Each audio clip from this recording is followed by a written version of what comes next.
I'm asking you, Elena. Bakit nandito ka pa? At bakit pumasok ka dito? Wala kang katiting na karapatan sa kwartong to. Dahil ang mga katulad mo makakatay ay hindi na dapat pinapauwi o tinatanggap ulit ng asawa. Ang dapat sa inyo, binabasura. Miguel, kung ano mang nakita mo o nalaman mo, magpapaliwanag ako. Ani at unti-unting lumuhod roon. Sige nga, Elena. Ipaliwanag mo sa akin ang mga iyan. Gusto kong marinig lahat.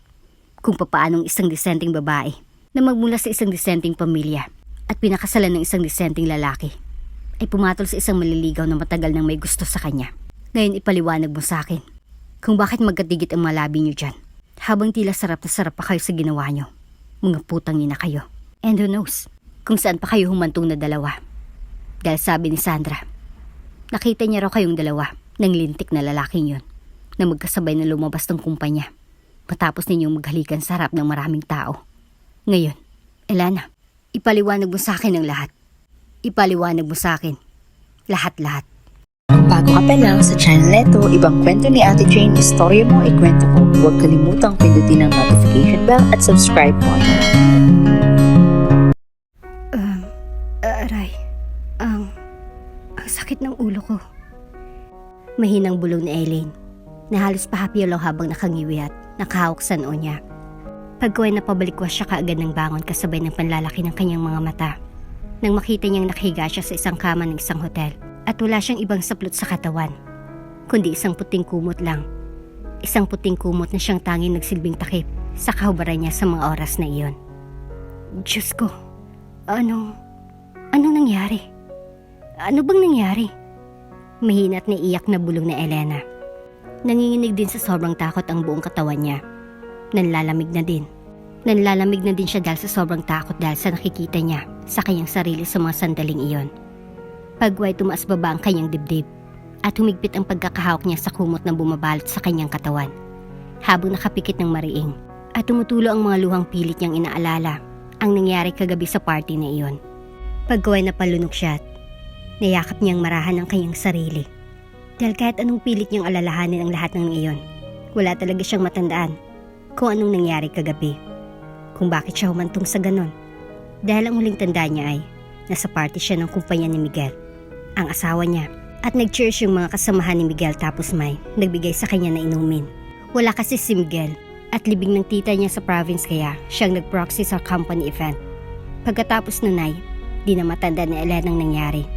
Pero ang tanging nasisiguro niya ay naroon ang babaeng office mate ni Miguel na si Sandra sa party kagabi na iba makatingin sa kanya at tila may binabalak na masama. Ayaw niyang maging mapanghusga at di naman talaga siya mapanghusgang tao pero parang iba talagang pakiramdam ni Elena. Sa ngiting iyon ni Sandra sa kanya kagabi at napansin din niya kagabi ang isa pang lalaki na office mate niya nang nagwo-work pa siya sa kumpanya ni Miguel. Ang lalaki iyon na si Marco ay dati ring may gusto sa kanya. Marco? Anong ginawa mo? Anong nangyari?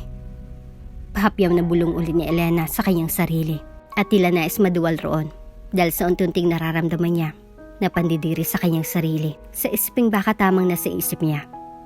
Ang isip niya na baka nakipagtalik siya kay Marco, na nakipagtalik siya sa ibang lalaki nang hindi niya alam.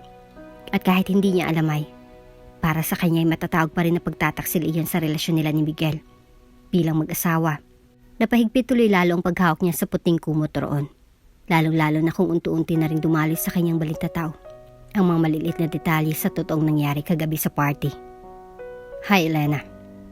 Nakangiting wika ni Marco kay Elena, kaya mabilis na napaharap kaagad siya rito sa kanyang likuran at pilit nanginitan ito sabay sagot.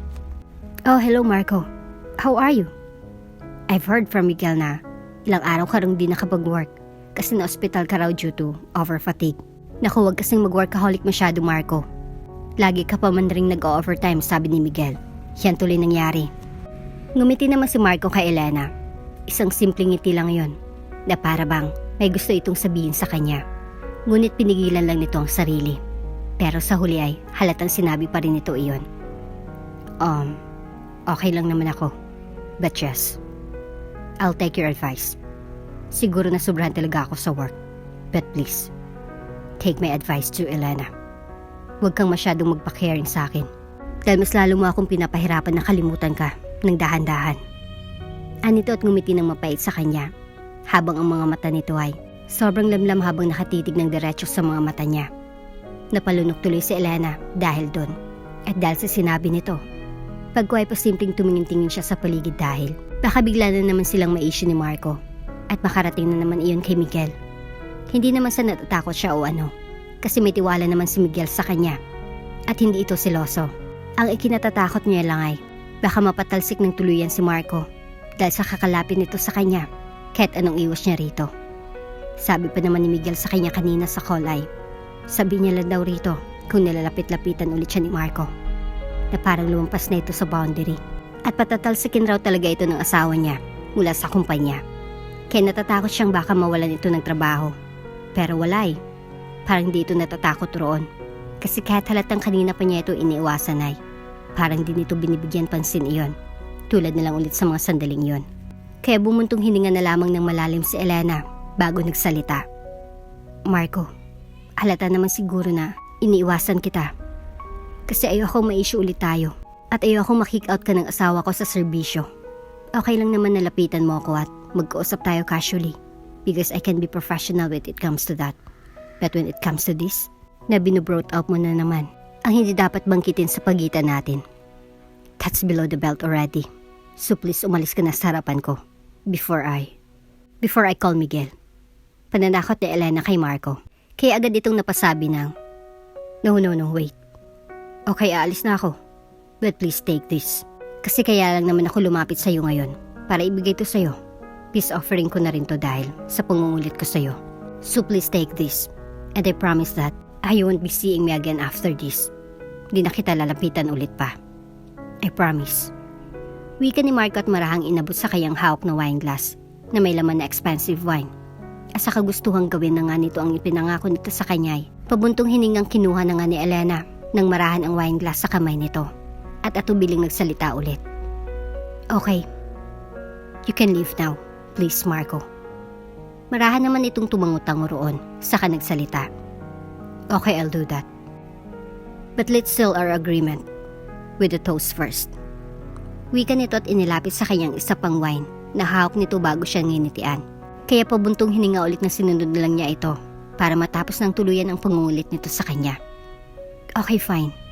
Medyo naiirita na talagang wika ni Elena na ikinangiti naman kaagad ni Marco at nagsalita kaagad roon. To the new beginning, cheers! Wika nito at nag-cheers na nga sila roon at sabay na nilagok ang mga laman ng wine glass nila. Pagkuhay nginitian niya ito ulit ng pilit sabay sabing, Okay, goodbye Marco, and please, do what you promised me. That's a big help for a wife like me. Thank you. Huling wika ni Elena rito at tinalikuran na ito roon. Ngunit ilang sandali pang lumipas ay tila nararamdaman ni Elena ang animoy unti-unting pag-init ng kanyang buong katawan at ang magaan at nakakatuwang pakiramdam ng kanyang buong sistema. At hindi lang iyon, para na rin siyang sinasaniban bigla dahil tila bigla siyang nakaramdam ng arousal roon habang napakagat na siya sa kanyang pang-ibabang labi. Napapikit na siya sa mga sandaling iyon at napasalampak ng upo sa isang leather couch roon hanggang sa namalayan na lang niya ang sariling umuungol roon sa sobrang init na ng kanyang nararamdaman. At tila ba naghahanap na ang katawan niya nang mapaglalabasan ng init nun.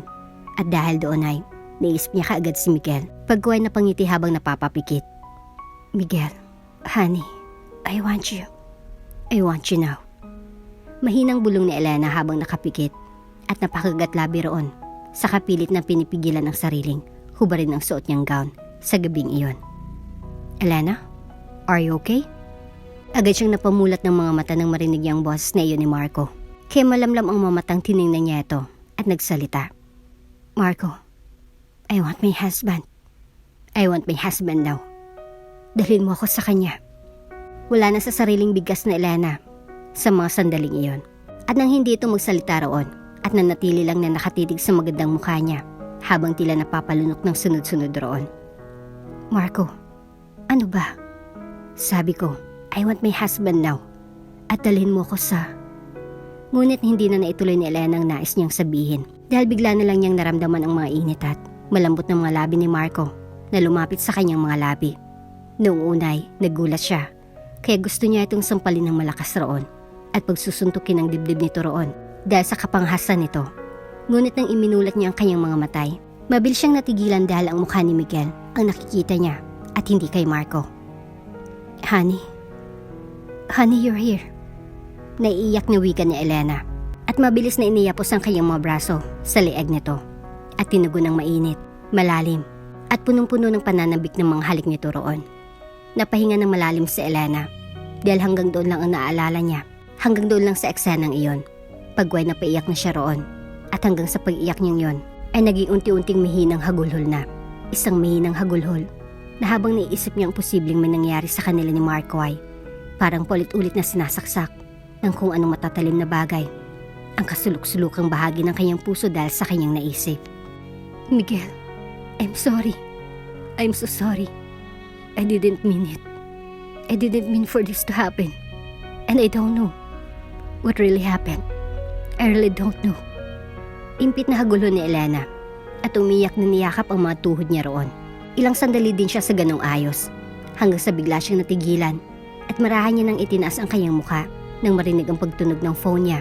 Kaya tumaas baba ang kanyang dibdib sa sobrang kaba na marahan niyang inabot ang cellphone niya na nasa bedside table ng kamang iyon at nanginginig ang mga kamay pati ang mga buong katawan na tiningnan kung sinong tumawag roon. Kahit na may pakiramdam na siya kung sino yon. Miguel. Mahinang sambit ni Elena sa pangalan ng asawa at impit na humahagulo na naman roon. Lalo na nang makita niya roon ang 37 missed calls nito sa call logs niya at mga text nito kagabi pa. Hindi na siya nag-abala pa na tingnan ang mga text messages nito sa screen ng phone niya. Dahil pakiramdam niya ay mas makakadagdag iyon sa malalakas na tahip ng dibdib niya. Kaya dali-dali lang siyang bumangon roon at nag-drive na siya pauwi sa isiping. Baka pwede pa siyang mapatawad ni Miguel pagsasabihin niya agad rito ang totoo. Ayaw niya nang patagalin pa iyon. Ayaw niyang itagong pangyayaring iyon na nagsisilbing bangungot sa relasyon nilang mag-asawa. Kaya binilisan niya ng pagmamaneho sa kanyang kotse para makauwi na siya sa bahay nila.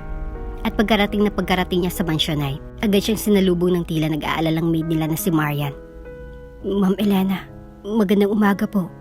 Mabutit nakauwi na po kayo. Kagabi pa po kasi kayo hinahanap at tinatawagan ni Sir Miguel. Galit na galit po siya, ma'am. At parang nagwawala po siya sa kwarto niyo sa itaas kagabi pa. Kaya mag-iingat po sana kayo, ma'am. Baka po kasi dahil sa sobrang galit ni Sir kagabi pa eh. Baka saktan niyo po kayo. Halatang takot na takot at nag-aalalang bungad kaagad ni Marian kay Elena. Kaya huminga siya ng malalim at niyakap kaagad ito habang nakatingin sa kwarto nila ni Miguel sa itaas. Pagway nginitian niya ito roon at dumiretso na sa pag-akyat sa kwarto nila sa itaas. At nang sa wakas ay makarating na siya sa harap ng pinto ng kanilang kwarto ay tumaas baba ang kanyang dibdib sa sobrang kaba na kinatok niya na ng marahan ng pinto roon. Miguel? Han? Nanginginig na naman ang buong katawan na tao niya sa asawa mula sa labas. Nang walang sumagot ay tinawag niya ulit ito. Miguel? Nandito na ako. Mihinang wika ulit ni Elena na halos pabulong na lang sa mga sandaling iyon. Pagway na pahinga siya ng malalim roon nang walang sumagot mula sa loob. Sumubok siya ulit pero wala pa din. Kaya sunod-sunod na ang paghinga ni Elena ng malalim habang marahang pinipihit ang seradora ng pinto. Sabay bukas nun. Miguel? Bigkas kaagad ni Elena sa pangalan ng asawa matapos siyang makapasok sa loob ng tuluyan. At nakita niya itong nakatalikod malayo sa kanya at nakatayo sa balkonahin ng kanilang kwarto. Tila hindi siya nito narinig roon. Kaya mas lumapit pa siya rito sa pag-aakalang hindi talaga siya nito narinig mula pa kanina habang nagsalita. Miguel, nandito na ako. Pasensya ka na at ngayon na ako nakauwi. Ngunit di na naituloy ni Elena ang katagang nais lumabas mula sa bibig niya sa mga oras na iyon. Dahil bigla na lang itong humarap sa kanya sa marahan na paraan at malamig ang tono ng boses na nagsalita. Bakit nandito ka pa? Agad namang napakurap-kurap sa Elena sa mahinang ngunit halatang punong-puno ng pagtitimpi at galit ng mga salita nito. Kaya bumukasara kaagad ang dibdib niya at nanlalamig na ulit ang buong katawan na ikiniskis niya ang mga palad sa isa't isa. Sabay nagsalita sa mahinang boses. Miguel, huwag ka sanang magalit agad. Bakit nandito ka pa? Punong-puno ng diin na bigas ulit ni Miguel sa mga katagang iyon. At sa pagkakataong iyon ay nawala ng malamig na ekspresyon ng gwapong mukha nito at napalitan ng galit. I'm asking you, Elena, bakit nandito ka pa? At bakit pumasok ka dito? Wala kang katiting na karapatan sa kwartong to. Dahil sa makatulad mong makakate, ay hindi na dapat pinapauwi. o tinatanggap pa ulit ng asawa. Ang dapat sa inyo, binabasura. Hindi agad makaimik si Elena sa labis na pagkabigla dahil sa kanyang narinig. Pero mabilis na nangilid ang kanyang mga luha. Patungo sa kanyang magkabilang pisngi dahil sa may pakiramdam siya na may alam na si Miguel sa nangyari sa kanya. At dalawang bagay lang talaga ang di niya kayang gawin sa kanyang pinakamamahal na asawa. Ang magtaksin at magsinungaling rito. Pero sa hindi malamang dahilan ay bigla na lang niyang naggawa ang una. Kaya pipilitin niyang magagawa niyang pangalawa. Kahit pa ikakadurog pa ng puso niya ang magiging reaksyon nito pagkatapos. Miguel, kung ano mang nakita mo o nalaman mo, magpapaliwanag ako. Aniya't unti-unting lumuhod roon. Agad naman itong umising ng nakakainsulto sa kanya at tila diring-diri na tiningnan siya bago nagsalita roon. Magpapaliwanag? Magpapaliwanag ka? Sige nga, Elena. Ipaliwanag mo ito sa akin, taksil ka.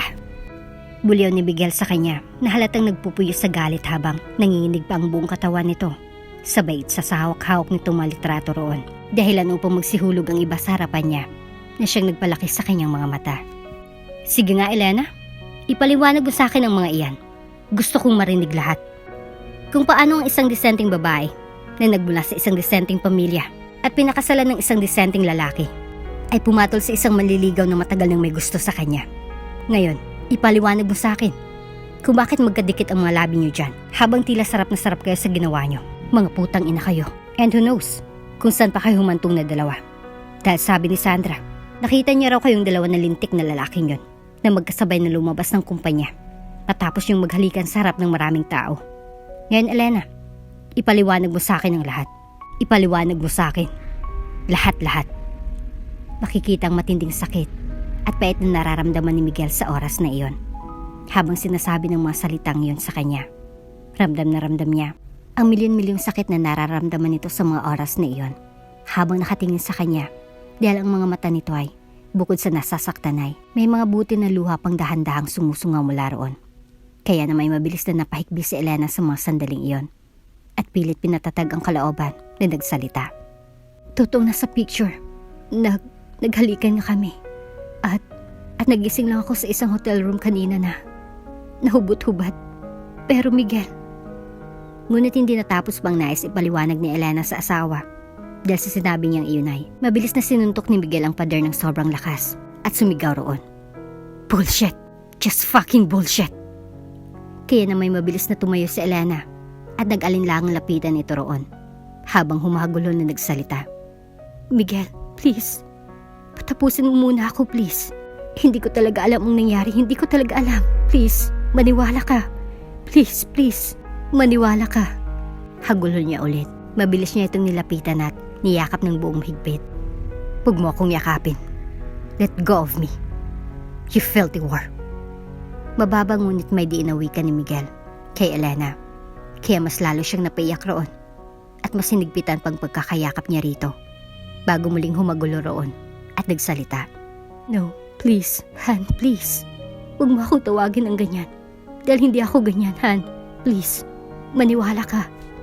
Oh shit, just freaking bullshit. Elena, tumahimik ka na. And can't you fucking hear me? I said just fucking let me go. Damn it, nakakadiri ka. Nandidira ako sa'yo, Elena. Damn it, ayokong magmura at ayokong murahin ka. Kasi alam mong hindi ako pala murang tao noon pa.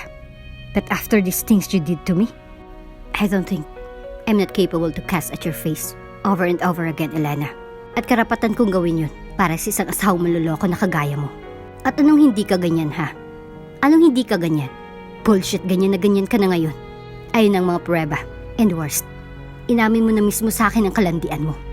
Tapos sinasabi mo sa akin na hindi kita tatawagin na ganon. Kasi hindi ka ganon? Ha? Nagpapatawa ka ba? Kailan ka pa pala naging komedyante, Elena?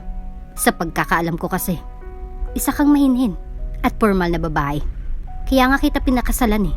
Kasi ang buong akala ko, karapat dapat ka talaga dahil sa nakikita kong kahangahangang personalidad mo noon. Pero yun pala, nagdadrama ka lang. Tangin na wala na nga tayong anak sa loob ng 5 taong pagsasama natin. Ikaw na nga lang ang inaasahan kong kakampi ko at makakasama ko habang buhay. Tapos ito pang ginawa mo sa akin? Ito pang ginawa mo sa pamilya natin. Nalingat lang ako saglit.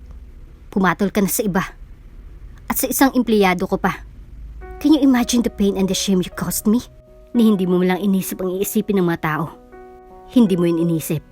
Dahil ang iniisip mo, ang init ng katawan mo. Ang init ng mga katawan yung mga putang ina kayo. Hindi na kayo nahiya. Ang titigas ng mga pagmumukha nyo. Kaya lumayo ka sa akin, Elena. Dahil nasusuka ako sa pagmumukha mo. At sukang-suka na ako sa pagkakadikit sa'yo. So please, just go. Umalis ka na sa bahay na to, Elena. Lumayas ka na dito. Because I've heard enough. Yung pag-amin mo sa kagagahan mo, sapat na yan para kamuhian kita. Sapat na yun. Para lalong lumayo ang loob ko sa'yo. So just fucking go. Damn it, just fucking go. Damn it. Singhal ulit ni Miguel. At medyo may pagkaparsang hinawakan nito ang magkabilang itaas ng mga braso niya. Sabay layo nito sa katawan niya mula rito. Pero umiyak na yumakap ulit siya sa asawa at humagulol ulit na nagsalita.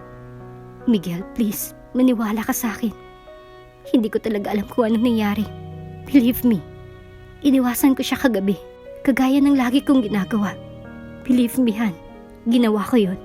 Pero bigla na lang. Oh, shut up, please. Shut up. Tama na. Ayoko nang makinig pa sa masasakit at mga bulok na paliwanag mo. Kasi uulitin ko. Tama na sa akin na pag-amin mo sa kasalanan mo. Tama na sa akin na kinumpirma mong kataksilan mo. Nagkamali ako sa sinabi ko sa'yo na magpaliwanag ka. Kasi hindi ko pala kaya. Kasi kahit pagbalik-balik ta rin natin ang mundo, nagtaksil ka na. Kaya ano pang paliwanag ang gusto mong sabihin sa akin? Na hindi mo sinasadyang magtaksil sa akin, ganon? May ganon ba? Na hindi mo sinasadyang magtaksil sa taong mahal mo? May ganon ba, Elena? May ganon ba? Putang ina, sumagot ka. Sumagot ka, Elena. Sagot! Ngunit isang malakas na gulo lang ang tanging ng mutawi mula sa mga labi ni Elena sa mga sandaling iyon. Kaya napasuntok ulit ng malakas si Miguel sa pader. At umiiyak itong nagsalita roon sa pagkakataong iyon. Alam mo ba, gustong-gusto na kitang saktan ngayon? Gustong-gusto na kitang sakalin. Sampal-sampalin. Saktan ng matindi. Pero hindi ko kaya. At hindi ko yun gagawin. Kaya please lang. Kung may natitira ka pang respeto sa akin gaya ng pagrespeto ko pa rin sa'yo, umalis ka na, Elena. Kasi grabing pasakit itong ginawa mo sa akin eh. Hindi ko kaya. Hindi naman siguro ako nagkulang sa'yo. Hindi naman, di ba? May mapait na ngiting tanong nito sa kanya na mas lalo siyang napaiyak roon at halos pabulong na lang na sumagot. Wala kang pagkukulang sa akin, Miguel. Wala kang pagkukulang sa akin.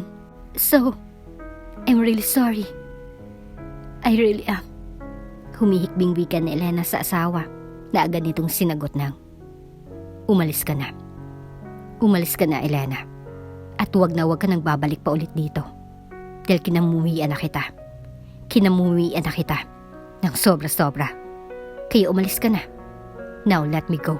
At lalabas na ako ng kwarto para makapag-impake ka na ng mga gamit mo. So let me go now, Elena. Para makaalis ka na at nang matuldukan ko ng lahat ng ito. At sa sinabing nitong iyon ay mas lalong kumawala mula sa mga labi ni Elena ang nasasaktang hagulhol. Tumutulo ng walang humpay ang mga luha sa magkabilang pisngi niya.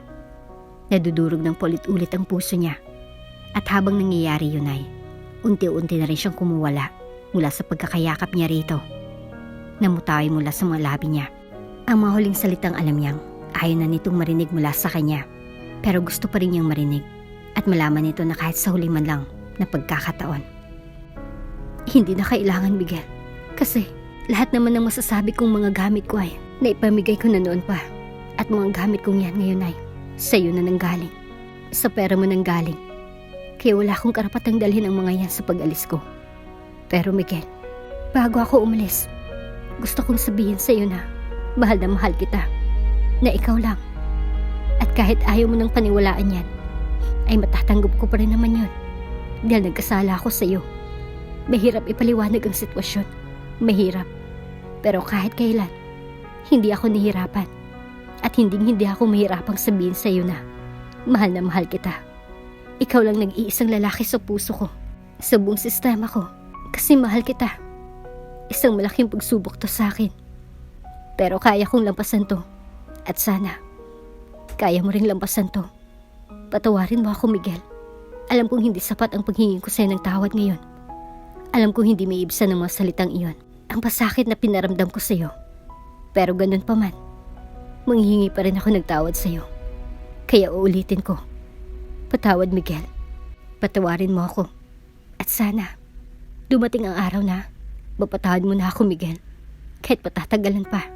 Kahit sobrang matatagalan pa. Basta importante, mapatawad mo ako. Maraming salamat sa lahat. Maraming salamat sa lahat. Paalam, Miguel. Paalam. Na sa'yo. Halos hindi na lumabas mula sa bibig ni Elena ang mga huling katagang iyon. Dahil naninikip ng sobra ang loob ng kanyang dibdib sa mga sandaling iyon. Dahil sa isiping aalis na siya sa buhay ng asawa sa isang iglap. Dahil lang sa isang pagkakamaling hindi niya malaman at makumpirma kung tama ba ang mga hinala niya. Pero malalaman niya rin iyon pagdating ng takdang oras na ibibigay ng Diyos sa kanya. Sa isipan niyo, Nay, napapikit ng mariin si Elena upang pigilan ang mga luhang nais na namang umalpas mula sa kanyang mga mata. Ayaw niya nang umiyak dahil lalo siyang nanghihina. Nakakapanghina na nga ang malamig na titig ni Miguel sa kanya sa mga sandaling iyon. Dumagdag pang walang humpay na pagtulo ng mga nasasaktang luha niya. Kaya dahan-dahan na siyang tumalikod mula sa asawa at humakbang na patungo sa pintuan ng kanilang kwarto. Pinit niya ng siradora. Pero bago iyon mabuksan ng tuluyan ay bigla siyang natigilan at napahinto sa ginagawa dahil bigla na lang siyang tinawag ni Miguel sa mahinang tono ng boses nito. Elena. Kaya naghintay siya sa anumang sasabihin nito roon habang nanatili pa rin nakatalikod rito. Nagpatuloy naman ito. Sa totoo lang, gusto kong mag-file ng divorce paper para tuluyan na tayo magkahiwalay at magkalimutan. Pero pinag-isipan ko yung mabuti kanina at pinagdesisyonan ko na hindi ko pala yung gagawin. Kasi pag gagawin ko yun, edi magiging masaya na kayo ng kabit mo kung sakali. Kaya hindi ko yun ibibigay sa'yo, Elena. Hindi ko ibibigay sa'yo yung kasiyahang iyon sa piling ng kalaguyo mo. Hindi ko ipapatikim sa inyo ang kaligayahan na makasal kayo sa isa't isa. Magiging miserable ang buhay mo. Magiging miserable ang buhay niyong dalawa. Isusumpa ko yan. At kung inakala mong madadala mo ako sa mga sinasabi mo sa akin na mahal mo ako, na ako lang at wala ng iba, pues ngayon pa lang, bago ka umalis, sasabihin ko na sa'yo, hindi ka nagtagumpay dahil kinamumuhian na kita at kakamuhian kita hanggang sa kauli-hulian ng aking hininga. Ikaw at ng lalaki mo. Pagsisihan yung dalawang ginawa niyo sa akin. Tandaan mong sinabi ko, hindi kayo magiging masaya sa piling ng isa't isa, Elena. At hindi din kita mapapatawad. At panghuli, nais kong malaman mo na hindi darating ang araw na mapapatawad kita sa ginawa mo. Hindi mangyayari yun, Elena. Hindi. Ngayon ay makakaalis ka na ng tuluyan. Umalis ka na. At wag ka nang bumalik pa ulit dito, Elena. Wag na ulit. Lalong-lalo na sa buhay ko. Marin at punong-puno ng galit na wika ni Miguel kay Elena. At naging dahilan niyon upang mapagkagatlabi siya nang marin upang pigilan ang mahikbing nais umalpas mula sa mga labi. At ayaw niya nang umiyak. At ayaw niya nang panghinaan pang lalo. Hindi na rin siya sumugot. Hindi na siya nag-abala pang sagutin ito. Dahil alam naman niyang wala na rin namang saysay iyon. Kaya mapait na lang siyang umiti roon habang nag-uuna na naman sa pagpatak ang mga luha sa kanyang pisngi at tuluyang binuksan ng pinto ang kanilang kwarto upang makalabas na siya mula roon. At doon, sa tuluyang paglabas niya ay kumuwala ng isang mahinang hagulhon na umalpas mula sa kanyang mga labi habang nagtatakbo siya palabas sa bahay nila at palabas sa buhay ni Miguel. Samantala, ang hindi alam ni Elena ay lihim siyang pinagmamasdan ni Miguel mula sa balkonahin ng kanilang kwarto. Nagtatagis ang mga bagang niya at mariing nakakuyom ang kanyang mga kamao. Pagkaway mabilis na siyang nag-iwas ng tingin mula sa figura ng kanyang asawa nang makita niyang tuluyan na itong nakalabas mula sa kanilang teritoryo. Napalunok siya sa mga sandaling iyon ng sunod-sunod at napapikit ng mariin bago pumasok sa loob ng kanilang kwarto at pabalibag na isinara ang glass door ng kwarto nilang mag-asawa roon. Pagkuhay malakas na pinagsusuntok niya ulit ang pader ng kwarto nila habang sumigaw roon ng malakas at pagkatapos ay nanghihinang nagsalita sa kanyang isipan. Elena, pagbabayaran mong lahat ng ginawa mo sa akin at sisiguraduhin kong hindi kayo magiging masaya sa piling ng isa't isa habang buhay kang dadalawin ng iyong konsensya sa ginawa mo sa akin. At sisiguraduhin ko rin na kung sakali mang magkita ulit tayo, Ipapalasap ko sa iyong sakit na di mo pa nararanasan noon sa piling ko. Isinusumpa ko yan, Elena. Isinusumpa ko. Wika ni Miguel sa kanyang isipan at sa wakas ay hinayaan niya ng pagtulo ng mga nasasaktang butil ng mga luha mula sa kanyang luhaang mga mata. Oh, dito ka na po muna sa bakanting kwarto neto, Ate Lenlen. Kasi wala na rin naman akong kasama sa bahay. Kasi alam mo na, sumama na rin sina nanay at tatay kila Chang at siyang sa itaas. Talagang hanggang sa magkabilang buhay ay ayaw nilang mag-iwan no? Pero tayo kaya nilang iwan. Charot lang ate. Naiintindihan ko naman na sila noon pa. Hanggang doon lang talaga sila dito sa mundo. O siya, maiwan ko po muna ikaw ate. Kasi maganda na ako ng hapunan natin ha. At ikaw po ay maligo na ng tuluyan. At magbihis na kasi basang-basa ka pa sa ulan mula sa labas. Kung bakit ba kasay, umulan pa ng malakas ulit eh. O sige na ate, ayusin mo ng sarili mo at magpahinga ka na muna kasi tila hapong-hapo ka po talaga eh. Baba muna po ako Ate Lenlen ha. Nakangiti at magilo na wika ni Patricia kay Elena. Pinsan niya ito at kagaya niya ay matagal na rin itong nag-iisa sa buhay. Ito agad ang pumasok sa isipan niya habang nasa bus station siya kanina at may dala lamang na konting pera sa loob ng purse niya. Naka-red evening dress pa siya nang sumakay sa isang bus kanina papuntang probinsya nila eh. Pero hindi niya naalintan ng mga tao na tila natatawa at manghang-manghang nakatingin sa kanya. Dahil tanging nasa isipan niya kanina ay ang makarating na sa bahay ni Patricia dahil matagal na rin namang may nakatira sa bahay nila ng mga magulang niya noon. Ibinantay niya na kasi iyon noon pa ng sumakabilang buhay ng mga magulang niya at mula noong magpakasalan siya kay Miguel. At nang maisip ni Miguel ay biglang humapdi ulit ang puso niya at tila may tumusok roon na isang pagkatalim-talim na bagay na biglang nagpasakit sa kalooban niya ulit. At dahil doon ay napahinga na lang si Elena ng malalim at pinilit na lang ang sarili na huwag itong isipin para hindi na siya masaktan pa ng paulit-ulit. Kaya ngumiti na lang siya ng tipid kay Patricia at may luha sa mga matang nagsalita. Salamat Patty. Maraming salamat sa pagtanggap mo sa akin dito.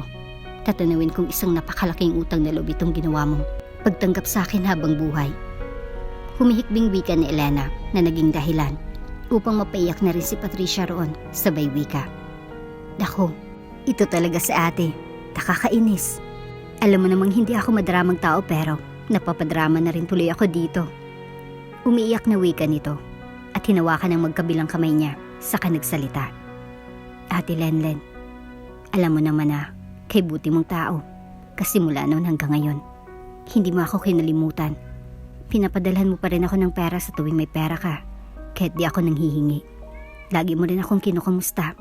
Kaya ate, huwag mo rin sanang isipin na ginawa ko ito dahil nauna kang nagpakabait sa akin. Na nauna mo akong tulungan. Dahil kahit hindi mo ginagawa ang mga iyon ate, gagawin at gagawin ko pa rin ang pagtulong na ito sa'yo. Kasi magpinsan tayo eh. Magkadugo tayo. Kaya kung sinaktan ka man ng asawa mong yon, kung hindi man siya naniniwala sa'yo, problema niya na iyon dahil ako. Ako ate, naniniwala ako sa sinasabi mo. Kasi kilala kita. At alam kong hindi mo magagawa sa asawa mo yon. Kasi napakabuti mong tao. Napakabuti mong asawa. Kaya kung ayaw niya na sa'yo, kung kinakamumuian ka niya, kamuian mo rin siya. Yan ang nababagay sa mga asawang hindi nakikinig sa asawa nila sa tunay na nangyari. Dahil pinangungunahan agad sila ng galit. Well, naiintindihan ko naman na magagalit talaga siya. Yun ba naman ang makikita niya sa mga picture mula sa kung sinong punyeta na nagbigay sa kanya nun. Pero to the point na palayasin ka na lang niya kaagad without listening to the whole side of your story? Oh, come on ate. Hindi na yan makatarungan. Tingnan mo, napapa-English na tuloy ako sa galit at inis ko sa kanya. Kasi hindi naman niya pinakinggan ang paliwanag mo na baka nilagyan ng lalaking yon. Unang kung sino, ang wine mo, na kung ano man ang naging dahilan upang maging ganun kaka-aggressive. Na naging dahilan upang mawala ka na lang sa katinuan bigla. Eh hindi na nga niya alam na ang paningin mo sa lalaking yun ay ang mukha niya na mismo. Kaya ka bumigay ka agad. Naku ha, talagang naasar na ako sa asawang mong yun. Akala ko pa naman talagang mabait. Yun pala, napaka-judgmental din kagaya ng iba. 5 taon kayo nagsama tapos ganun lang ang pagtingin niya sa'yo agad? Ni hindi ka malang niya magawang patapusin sa pagpapaliwanag mo sa kanya? Nako ate, kalimutan mo na yan si Kuya Miguel. Huwag mo na siyang isipin pa. Total hindi mo naman siya asawa ngayon. So hayaan mo na siya sa buhay niya. Naka-ismid na wika ni Patricia kay Elena na ikinangiti niya kaagad ng mapait at mahinang nagsalita. Hindi niya ako hiwalayan sa papel, Patricia. Hindi siya nakipag-divorce sa akin. Ayaw niya raw. Kasi ayaw niyang maging masaya ako sa piling ni Marco. Ayaw niya raw na magpakasal kami. Akala niya kasi siguro na nagsasama na kami ni Marco matapos ang nangyari. Akala niya kasi talaga na lalaki ko si Marco. Na niloko ko siya talaga. Kaya, sa mata ng batas, kasal pa rin ako sa kanya. Asawa ko pa rin siya. Mag-asawa pa rin kaming dalawa. Pero okay lang. At least okay na. Na hindi siya masasaktan pa. Kasi umalis na ako sa poder niya eh. Kaya huwag na lang isipin pa, Patty. Pareho na lang tayong umusad para sa ikabubuti ng bawat isa. Nagpapasalamat pa rin ako na naging parte siya ng buhay ko. Sa loob ng 5 taon. Kasi sa loob naman ng 5 taon na iyon, kita at ramdam ko naman na minahal niya talaga ako. Nirespeto at ginalang.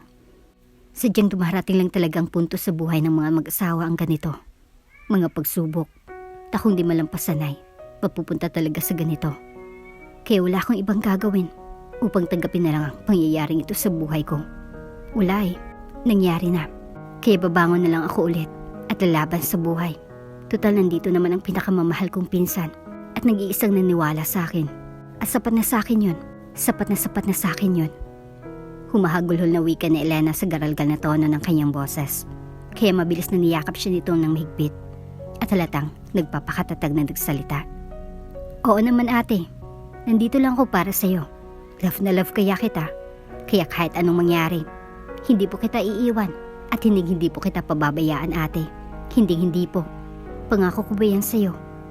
Umiiyak na wika nito na mas lalong nagpaiyak na rin lalo kay Elena sa mga sandaling iyon. Habang marahang tumatango sa sinabi nito. Mabilis na dumaan ang mga araw. At ang mga araw na dumaan ay hindi napakadali para kay Elena. Nagdadalang tao siya. Noong unay, para silang dalawa ni Patricia na nagulat. Sa nalaman na buntis pala siya. Naalala pa ni Elena ang naging pag-uusap nila noon nang pinsan ng sumuka siya ng mga sunod-sunod na araw. Kaya agad siya nitong binilhan ng 4 na pregnancy test. Dahil parang di na raw nito kailangan pa ipa-check up siya sa doktor kasi masama na raw ang kutob nito roon. At tila pinagbagsakan siya ng langit at lupa nang makita niyang lahat ng test result niya. At puro positive. Buntis nga siya. Tama nga ito. At naalala pa ni Elena ang sinabi ni Patricia noon sa kanya. At naging pag-uusap nila. Ano na po ang plano mo ngayon ate? Sasabihin mo ba sa taong nakabuntis sa'yo? Halatang nababahalang tanong ni Patricia kay Elena sa mga sandaling iyon. Habang nakasalampak siya sa sahig ng CR at basang-basa ang bumukha niya ng mga luha roon. Kaya humihikbing sumagot siya rito ng, Hindi ko na alam. Hindi ko na talaga alam. Pabuntong hiningang nilapitan naman siya agad ni Patricia at marahan siyang hinawakan sa magkabilang braso niya. Saka ito nagsalita sa malumanay na tono ng boses nito. Ate, huwag niyo na lang pong isipin yon. At kung ayaw niyo pong gawin yon, nirespeto at rerespetuhin ko pang desisyon niyo. Ang importante na lang po ay alagaan mong mabuti ang baby sa loob ng sinapupunan mo. Kasi wala po siyang kasalanan ate. Kaya huwag niyo na pong iyakan ang nangyaring ito na para bang ayaw niyo sa pangyayaring ito dahil makakasama po iyon sa bata. Agad namang umiling-iling si Elena sa sinabi nito at nagsalita. Hindi pati, hindi. Nagkakamali ka. Hindi ako umiyak dahil ayaw ko sa kanya o ayaw ko sa pangyayaring ito. Kundi umiyak ako ngayon kasi nadadamay siya sa nangyari. Medyo magulo pa rin kasing isipan ng mama niya. Kaya natatakot ako na baka madamay siya sa kung anumang mabibigat ang nararamdaman ko at pinagdadaanan ko ngayon. Pero sisikapin ko Patricia. Sisikapin kong maging mabuting ina para sa kanya. Kasi nararapat lang siyang bigyan ng pagmamahal at pag-aalaga kasi anak ko siya. Nanggaling din siya sa akin. Ako ang kanyang ina. Kaya mamahalin ko siya ng buong puso at hindi ako mag-iisip ng kung ano-ano na makakasama sa kalusugan niya habang siya ay nasa sinapupunan ko pa. Aalagaan ko siya Patricia. Aalagaan ko siya. Wika ni Elena sa pinsan na naging dahilan upang magyakpan sila ng mahigpit pagkatapos. Napangiti na lang ng matipid si Elena nang maalala iyon. Pagway pinagpatuloy niya na ang kanyang paglalabada hanggang sa matapos siya sa paglalaba sa maruruming damit ng mga kapitbahay nila sa probinsya na may kaya rin naman sa buhay dahil ang iba ay pinapadalhan pera sa mga magulang o anak na nasa abroad at nasa Maynila nagtatrabaho at ang iba naman nakapag-asawa ng foreigner. At ang kapitbahay niyang iyon ang ang siyang nakapag-asawa ng foreigner. Kaya medyo may kaya talaga ito sa buhay. Mabait rin ito sa kanya. Dahil pagkatapos siyang maglabada sa mga gabundok ng mga maruruming damit nito at sa mga anak nito at sa asawa nito ay binibigyan siya nito ng pagkain na mga imported lahat. Kaya binibigyan niya iyon kay Patricia, ang iba pag-uwi niya. Ang iba naman ay siyang kumakain dahil nagkikrave din siya sa mga pagkain iyon. Paglalabada ang trabaho niya minsan, pagtatawagin na siya ng mga ito para maglaba na. At sa gabi naman ay nagbabarbecue silang magpinsan at talagang sinasarap nila ang sauce. At di nila tinitipid sa ingredients. Kaya ang resulta, nagkiklik sa mga customers ang barbecuehan nila ni Patricia sa awa ng Diyos. Sa umaga, factory worker siya. At kahit pagod na ang katawan niya, ay sige pa rin siya sa paglaban sa buhay. Habang lagi niyang sinasabi na medyo malaki na tiyan niya na huwag bumitaw. Dahil ang pinagbubuntis niya ang nagsisilbing inspirasyon niya upang huwag sumuko sa buhay. Ayaw niya kasi magtrabaho ulit sa opisina at lumabas ng probinsya para magtrabaho sa Maynila dahil paniguradong kumalat ng balitang may kahalikan siyang iba. Kilalang businessman pa naman ang asawa niyang si Miguel. Kaya natatakot siya. Isa pa, baka mapahiyat, mas lalong magalit ito sa kanya pag nalamang nabuntis siya ng ibang lalaki.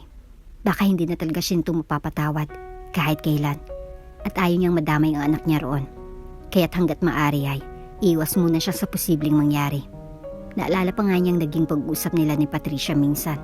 Sabi nito, "Ate, bakit hindi ka nalang mag-apply bilang virtual assistant? Total familiar ka naman sa gawain yan, di ba?" Isang mapait na ngiti agad ang ipinakita ni Elena sa pinsan at mahinang sumagot rito. "Pag gagawin ko yan, edi ibig sabihin, maglalabas ako ng malaking pera para pambili ng computer set o laptop at kung ano-ano pang kagamitan. Edi mababawasan ng perang sinisave ko para sa magiging anak ko. Magastos raw kasi pag nagkaanak lalo na pag nagbubuntis. Tulad ko ngayon, check up dito, check up doon, vitamins dito, vitamins doon. Madalas kasi ay kulang ang mga libreng gamot sa mga centers dito Kaya ako na mismong bumibili ng mga kailangan kong mga gamot. Pero okay lang, at least yung anak ko. Okay lang, at mulusog sa loob ng sinapupunan ko." Aniyat nakangiti ng matipid na hinaplos ng marahan ang napakalaki niyang tiyan. Agad namang bumuntong hininga si Patricia sa kanyang sinabi at nagsalita. "Ate, hindi naman yan ang ibig kong sabihin Hindi yan nasa isip ko nang sabihin ko mag-apply ka na lang bilang virtual assistant. Nang savings mo dito ang kukunan mo ng malaking pera para sa mga gamitin mong gamit. Kundi doon ka mismo kukuha sa savings mo sa bangko. Kasi di ba ate, may savings ka naman." Matamlay na ngumiti naman kaagad si Elena kay Patricia at marahang hinawakan ang kamay nito bago nagsalita. "Patricia, hindi akin ang pera ko doon. Pera yun ni Miguel. Bigay niya sa akin at ayokong sabihin niya ako ng makapalang mukha o kahit isipin niya man lang na ganun ako pag malaman niyang kumuha ko ng pera doon kasi hiwalay na kami. Hindi man sa mata sa batas, pero para sa kanya at para sa akin, hiwalay na kami. Kaya hindi ko maghagawa yan, Patricia. Gusto ko ngayon, bibili ako ng gamit ko mula sa perang pinaghirapan ko. At dahil mahirap pa talagang buhay natin ngayon ay titiisin ko muna ito. At pag nakapanganak na ako at malaki ng anak ko, that's the time na magtatrabaho na ako sa naisip mo. Sa ngayon, itutuon ko muna ang buong atensyon at budget ko para sa maayos na pagbubuntis at panganganak ko. Para paglabas niya, hindi ako magkakandarapan ng pera pag may kailangan siyang gamot o ano. Malaking tulong na din itong trabaho at sideline ko sa akin. Malaking tulong na din to." Wika niya na agad namang sinangayunan kaagad ni Patricia at ngumiti ng may pag-unawa sa kanya. Pabuntong hiningang ngumiti na lang si Elena nang maalala iyon. At tininan ang 8 months niyang tiyan na kahapon niya pa nalaman na kambal pala. Kambal ang magiging anak niya. Kaya napaiyak na lang siya sa sobrang tuwa roon. Lumipas ulit ang 2 buwan. Dumating ng araw ng panganganak ni Elena. Tuwang-tuwa siya nang maluwalhating mailabasin niya ang kanyang magkambal na babae at lalaki. Pero ang katuwaan niyang iyon ay mabilis na naglaho ng sabihin ng doktor sa kanya na may rheumatic heart disease ang isang magkambal niya. Kaya ganun na lamang ang iyak ni Elena sa nalaman. Pilit naman siyang pinapakalma ni Patricia roon at ng doktor na nagpaanak sa kanya dahil baka mapano raw siya. Hanggang sa tinurukan na lang siya ng kung ano na unti-unting nagpahina sa buong katawan niya at sa mga talukap ng mga mata niya hanggang sa unti-unti nang dumilim ang paligid niya. Samantala, sa loob ng mansyon ni Miguel ay tila nais namang maglabasan ng mga kaluluwa ng makatulong niya roon dahil katulad ng isang araw ay Walang humpay na naman niyang pinagalitan ang kanyang half Filipino at half Italian chef roon na hindi niya gusto ang timpla ng pagkakaluto sa paborito niyang tanghaliang iyon. Hindi ko nagustuhan ang lasa, Demian. Hindi ko nagustuhan. Ano ba? Hindi mo ba sinunod ang nasa cookbook na pinakita ko sa'yo? Agad naman itong kinakabang sumagot roon ng, yung cookbook po ng asawa niyo, sir? Agad namang natigilan si Miguel sa tanong ng kaharap pero mabilis din siyang sumagot roon para hindi mahalata nito na parang naging tense yata siya ilang saglit dahil doon. Oo, yun nga. So yun bang sinunod mo o hindi? Mabilis naman itong tumugon roon. Yun po talagang sinunod ko, sir. At tama po lahat ng mga sangkap at measurements na ginamit ko at nilagay ko. Maniwala po kayo, sir. Tila maiyak na talaga ito sa nervyos nang magpaliwanag ito sa galit na amo. Alam kasi nito na walang sinasantong tauhan si Miguel. Pag nagagalit, malaki itong magpasahod, oo. Pero ang mali ay mali. Pinapakita talaga nito na agad may mali sa ginawa ng tauhan nito. Pero hindi naman ito gaanong palasigaw sa isip ni Demian. Ngunit mula noong magkahiwalay ng mag-asaway, naging ganun ang ugali ng amo nilang si Miguel. Tila laging mainitin ang ulo nito. Katulad na lang sa mga sandaling iyon. Well, as I've said, hindi ko nagustuhan ang pagkakatimpla mo sa ulam na to. May kulang. So better go to the kitchen again and cook me another one. And this time, Demian, I want the dish to be perfect as I expected. Or else. Banta ni Miguel rito na agad namang ikinatango-tango ng mabilis ng kawawang chef. At umalis na sa harap niya, dalang putahing niluto nito. At sa mga sandaling iyon ay, siya namang pagdating bigla ng kung sinong boses babae mula sa entrance ng comedor. Well. Ano na naman ang dahilan kung bakit nakasimangot ang napakagwapo? At napaka-perfectong mukha ng best friend ko, ha? Is there something wrong again? Malambing na wika ng isang boses roon na alam niyang si Sandra, ang childhood best friend niya. Kaya napabuntong hininga na lang si Miguel roon at nakatutup sa noo niya na nagsalita. Come, Sandra. Have a seat. Tumalima naman kaagad ito at nagsalita ulit. So, what's wrong with you nga? Sumagot naman kaagad si Miguel sa mahinang tono ng kanyang boses at may pinipilit na tinatagong kaaburiduhan roon. Yung chef ko kasi, may pinakita akong cookbook sa kanya para masunod yung pinaluto kong dish na gusto kong kainin ngayon. Pero yung lasang pagkakatimpla niya nun ay kulang na kulang pa rin. It didn't meet my taste standard. Sagot ni Miguel at pairap na sinulipan ng pinto ng comedor kung saan lumabas si Demian kanina. Ngumiti si Sandra, isang matamis na ngiti. Pagway marahang ipinato ang kamay nito sa pang-ibabang braso ni Miguel at nagsalita roon. Miguel, calm down now, okay? Ano ba kasing type ng dish ang gusto mong kainin? And I'll cook it for you na lang. Go on, tell me, Miggy. Sinulipan naman ni Miguel ito roon at pasimpleng binawi ang braso niya mula sa kamay nito saka nagsalita. No thank you, Sandra. Ayoko mapagod ka pa. May business trip pa naman tayo maya-maya lang. So just let Demian handle the dish. I requested him to cook. After all, he's a professional chef. Ngayon lang talaga siya nagkamali. Ngayon pa na gusto ko na ulit kumain ng ulam na yon na nirequest ko sa kanya kanina. Pasimpleng tiningnan naman ni Sandra ang braso ni Miguel na marahan itong inilayo mula sa kamay niya. At bagamat naiirita siya sa ginawa nito ay hindi niya ipinahalta iyon rito. Bagkus ay umakto na lang siyang parang wala siyang napansin roon at hindi siya napahiya ng konti dahil sa ginawa ng lalaking lihim niyang minamahal noon pa. At pinakititigan na lang itong mabuti ni Sandra saka nagsalita. Baka naman kasi baka may hinahanap ka pang particular na taste dish na gusto mo. Like, timpla ng pagkakaluto naman pala ng asawang gusto mong tikman. At siyang hinahanap-hanap mo sa dish na niluto ng chef mo. Tama ba ako ng hinala, Miggy? Nanunukat ang titig na tanong ni Sandra kay Miguel na agad namang nagpatigil sa kanya saglit. Ngunit sandali lang iyon dahil agad din siyang nakabawi at malamig na tinitigan ang kaharap bago sumagot rito. At bakit naman tamang hinala mo? You and your wild imagination, Sandra. Talagang hindi tugma ang timplang yan sa timplang natikman ko dati pa. And I just want you to know na ang dish na pinaluto kay Demian ay hindi pa naluto ni minsan ng babaeng yun noon. So spare me from your wild thoughts. I don't like the topic that came out from your mouth, Sandra. Mas lalo kasing nakakasira ng araw ko. And I hate it. So please, don't bring up the topic again. Malamig at maraing wika ni Miguel sa kababata. At kaibigang si Sandra kaya agad na napareact si Sandra roon ng, oh no, I'm sorry. Okay, hindi ko nabubuksan ulit ang topic na yun.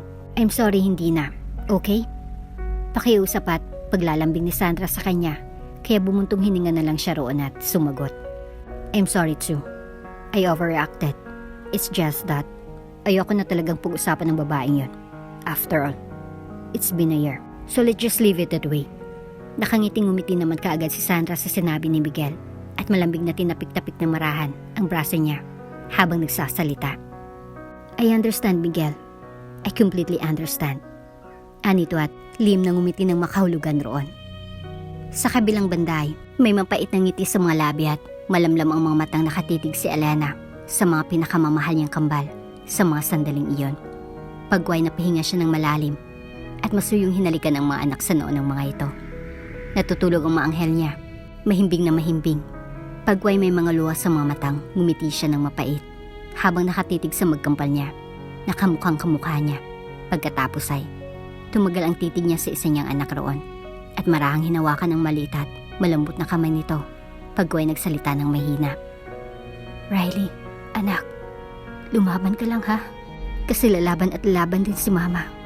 Kaya natin to. Kaya huwag ka lang bumitaw. Hinding-hindi ka iiwan ni Mama. Kaya lumaban lang tayo. Gagawa ng paraan si Mama upang mapaggamot ka lagi. Para ma-inject ang puso mo lagi. Para gumaling ka na. Pasensya ka na ha. Dahil sa akin siguro, naging ganyan ka. Pero pangako anak, gagawin lahat ni Mama para gumaling ka. Okay? Gagawin lahat ni Mama. Pangako. Pangako yan. Tumutulo ang mga luha na wika ni Elena sa isa sa kanyang pinakamamahal na supling at impit na humagulho roon. Dahil ang totoo, pilit niya talagang tinatagan ng sarili habang tinitigan niya si Baby Riley tuwing gabi. Ngunit minsan napapaluha din siya sa problemang kinakaharap niya. Sa problemang kinakaharap ng anak niya.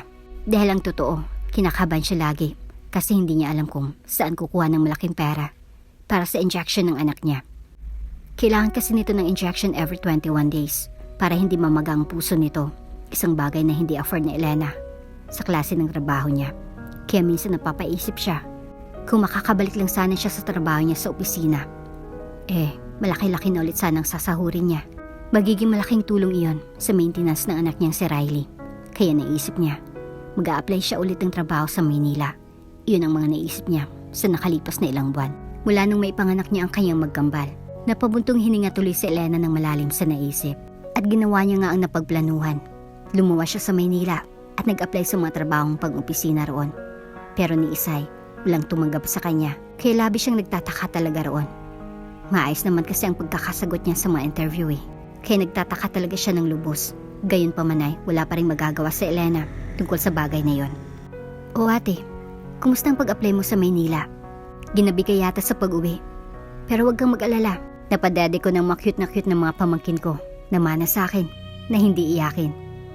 Napangiti naman kaagad si Elena sa sinabi ni Patricia, bagamat naroon sa kanyang mga mata ang lungkot at pagod sa mga sandaling yon habang papasok sa loob ng bahay ng pinsan at kasama itong umakyat sa taas patungo sa kwarto niya kung saan naroon din ang masupling. Salamat talaga Pati ha. Ani Elena habang marahang humahakbang na sa mga sandaling iyon patungo sa crib ng magkambal niya at masuyong hinalikan ng isa-isang mga noo ng mga supling niya. Sumagot rin naman kaagad si Patricia roon. Uli-uli po. Walang anuman po yun ate. At uli-uli din. Sino-sino ba naman ang magtutulungan kundi tayo lamang na magpipinsan? Anita tumawa roon. Marahil dahil iniisip nito na nagpapasalamat din naman siya rito. Kahit pangalawang beses na siyang nagpasalamat rito mula pa kaninang paakyat sila ng hagdan. Pakiramdam niya kasi ay parang hindi sapat ang pagpapasalamat niya rito ng isang beses. Dahil sa mga natulong nito sa kanya, lalong-lalo ng pinansyal na tulong mula sa kita nito sa pagbabarbecue, kung saan hindi na siya nakakatulong rito sa tuwing uwi siya dahil agad niya nang inaalaga ng magkambal niya. Kaya ngumiti na lang si Elena ng matipid kay Patricia at mahinang bumuntong hininga roon, kasabay ng pagtingin niya sa ibang direksyon dahil bigla na lang humapdi ang bawat sulok ng kanyang mga mata sa mga sandaling iyon. Mabilis niya din itong pasimpleng pinahiran upang di siya makita ni Patricia pero tila huli na ang lahat dahil nasa harapan niya neto at natigilan kaagad nang makita siyang nagpahid ng mga luha niya roon. Ate, anong nangyari? May iniisip ka ba? May nangyari ba kanina sa pag-apply mo ng trabaho? Ano po yun ate? Sabihin niyo po sa akin. Nag-aalalang wika ni Patricia at niyakap siya pagkatapos. Kaya humagulo na yumakap na rin pabalik rito ng sobrang higpit at tumutulo ang masasaganang luha Nahihikbi-hikbing nagsalita.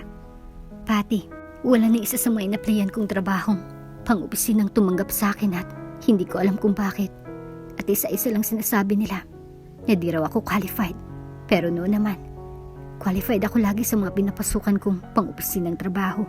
Pero ngayon na kailangan ko nang makapasok kaagad, wala nang tumatanggap sa akin. Parang ang sakit lang kasi. Kasi kailangan ako ng mga anak ko. At kailangan ako ng isang anak ko. Kaya bakit naging ganito lang ang nangyari sa buhay ko ngayon? Masakit lang isipin na kung kailan kailangan ko ng pera. Saka naman parang nag-aalisan sa buhay ko ang oportunidad na siyang kailangan ko upang magkapera ng malaking-malaki na hindi ko na alam kung anong gagawin ko. Hindi ko na alam, Patricia. Hindi ko na alam. Nasasaktang hagulo ni Elena na naging dahilan upang mas lalong humigpit palalong pagkakayakap ni Patricia sa kanya at tahimik siyang pinakalma roon. Alas 11 na ng gabi ay hindi pa rin dinadalaw ng antok si Elena. Patuloy pa rin siya sa pangalumbaba roon sa railing ng crib ng magkambal niyang habang nakatitig sa mga ito ng matiim. Dahil kanina pa niya napag-isip-isip, ano kaya kung babawas siya ng pera sa savings niya sa bangko? Pero biglang sumakit ang ulo niya nang maisip na posibleng pag-iisipan na naman siya ng masama ni Miguel pag gagawin niya iyon. At iyon lang. Biglang natigilan si Elena nang maisip si Miguel at tila biglang may umalingawaw na lang roon na solusyon sa isipan niya bigla. At ang solusyon na naisip ay magsisilbing huling barahan niya sa paghahanap ng pera para sa anak niyang may sakit. Yun na lang ang huling barahan niya. Yun na lang. At kinabukasan nga'y natagpuan na lang ni Elena ang kanyang sarili na nakatayo sa harapan ng malaking gate ng kumpanya ni Miguel. Pagway napahinga siya ng malalim habang dala-dala ang isang folder na naglalaman ng curriculum file niya. Gusto niyang personal na mag-apply sa kumpanya ni Miguel para kung kinakailangan maglumuhod siya rito upang pagbigyan siya nito na magtrabaho rito ay gagawin niya. Gagawin niya talaga ang bagay na iyon. Hi guard. Nandiyan na ba si Sir Miguel niyo? Mahinang tanong ni Elena sa gwardiya na naging kaibigan na rin niya dati. Nalaki naman kaagad ang mga mata nito matapos siyang matitigan ng mabuti at tila masayang-masaya na nagsalita kaagad roon. Hala ma'am, Brad, si ma'am. Pagbibigay balita nito sa kasama rin nitong gwardiya roon na naging kaibigan rin niya. Binibigyan niya kasi ng mga pang-snack ang mga ito noon, tuwing snack time. Kaya mabilis na nilapitan siya kaagad ng mga ito at bahagya pang yumuko sa kanya at halos magkapanabay na nagsalita. Ma'am, kumusta po? Naroon po pala si Sir Miguel sa loob kasama yung bida-bida at feeling maganda na best friend niya na naging sekretarya niya na ngayon. Paismid na wika ng isa sa mga ito na sinugundahan naman ng isa roon ng, oo nga po ma'am, tapos ang dami niya pang binabato na issue laban sa iyo noon. Talagang kumalat yun. May ibang naniwala ka agad. May iba ring hindi, tulad namin. Kilala ka po kaya namin at hindi namin alam ang buong storya kaya huwag po kayong mag-alala ma'am. Hanggang ngayon, sa iyo pa rin kami kakampi. Ang bait niyo po kaya sa amin. Parang nais namang mapaiyak roon ni Elena dahil sa mga narinig niya mula sa mga gwardiya. Kaya matipid ang ngiting bahagya siyang yumuko sa mga ito at nagsalita. Salamat. Maraming salamat sa inyo. Magilaw na nagsitangawan at nagngitian naman ang mga ito sa kanya. At pagkatapos ng saglit na kumustahan ay pinapasok na siya ng mga ito sa loob. Masayang-masaya siya habang papasok. Lalong-lalo na't hindi niya inasahan ang mangyayari roon. May mga ilang empleyado kasi agad siyang dinumog roon at niyakap ng mahigpit. Kinukumusta siya. Ang mga empleyadong yun ay ang mga kaibigan niya noon habang nagtatrabaho pa siya noon bilang sekretarya ni Miguel. Kumustahan at iyakan ang naganap pagkatapos. Kumustahan at iyakan ang biglang natapos nang biglang may nagsalita mula sa kung saan. What the hell are you doing here? Boses iyan ng isang babae na kahit hindi pa siya lumingon kung sino ang may-ari ni Yunay. Kilalang kilala niya na agad kung sino. Kaya dahan-dahan na siyang humarap rito at nagsalita. Sandra. Mahinang bigkas na Elena sa pangalan nito. At may diyan ang pagkakabigkas niya nun. Kahit halos pabulong lang ang pagkakasabi niya sa pangalan nito. Agad naman itong maarating humalikip-kip roon at nakataas ang kilay na nagsalita. At anong masamang spiritong sumanib sa'yo para lumakas ang loob mong pumunta dito? Mataray na tanong nito sa kanya. Kaya humugot si Elena ng pagkalimlalim na buntong hininga roon upang kontrolin ang sarili.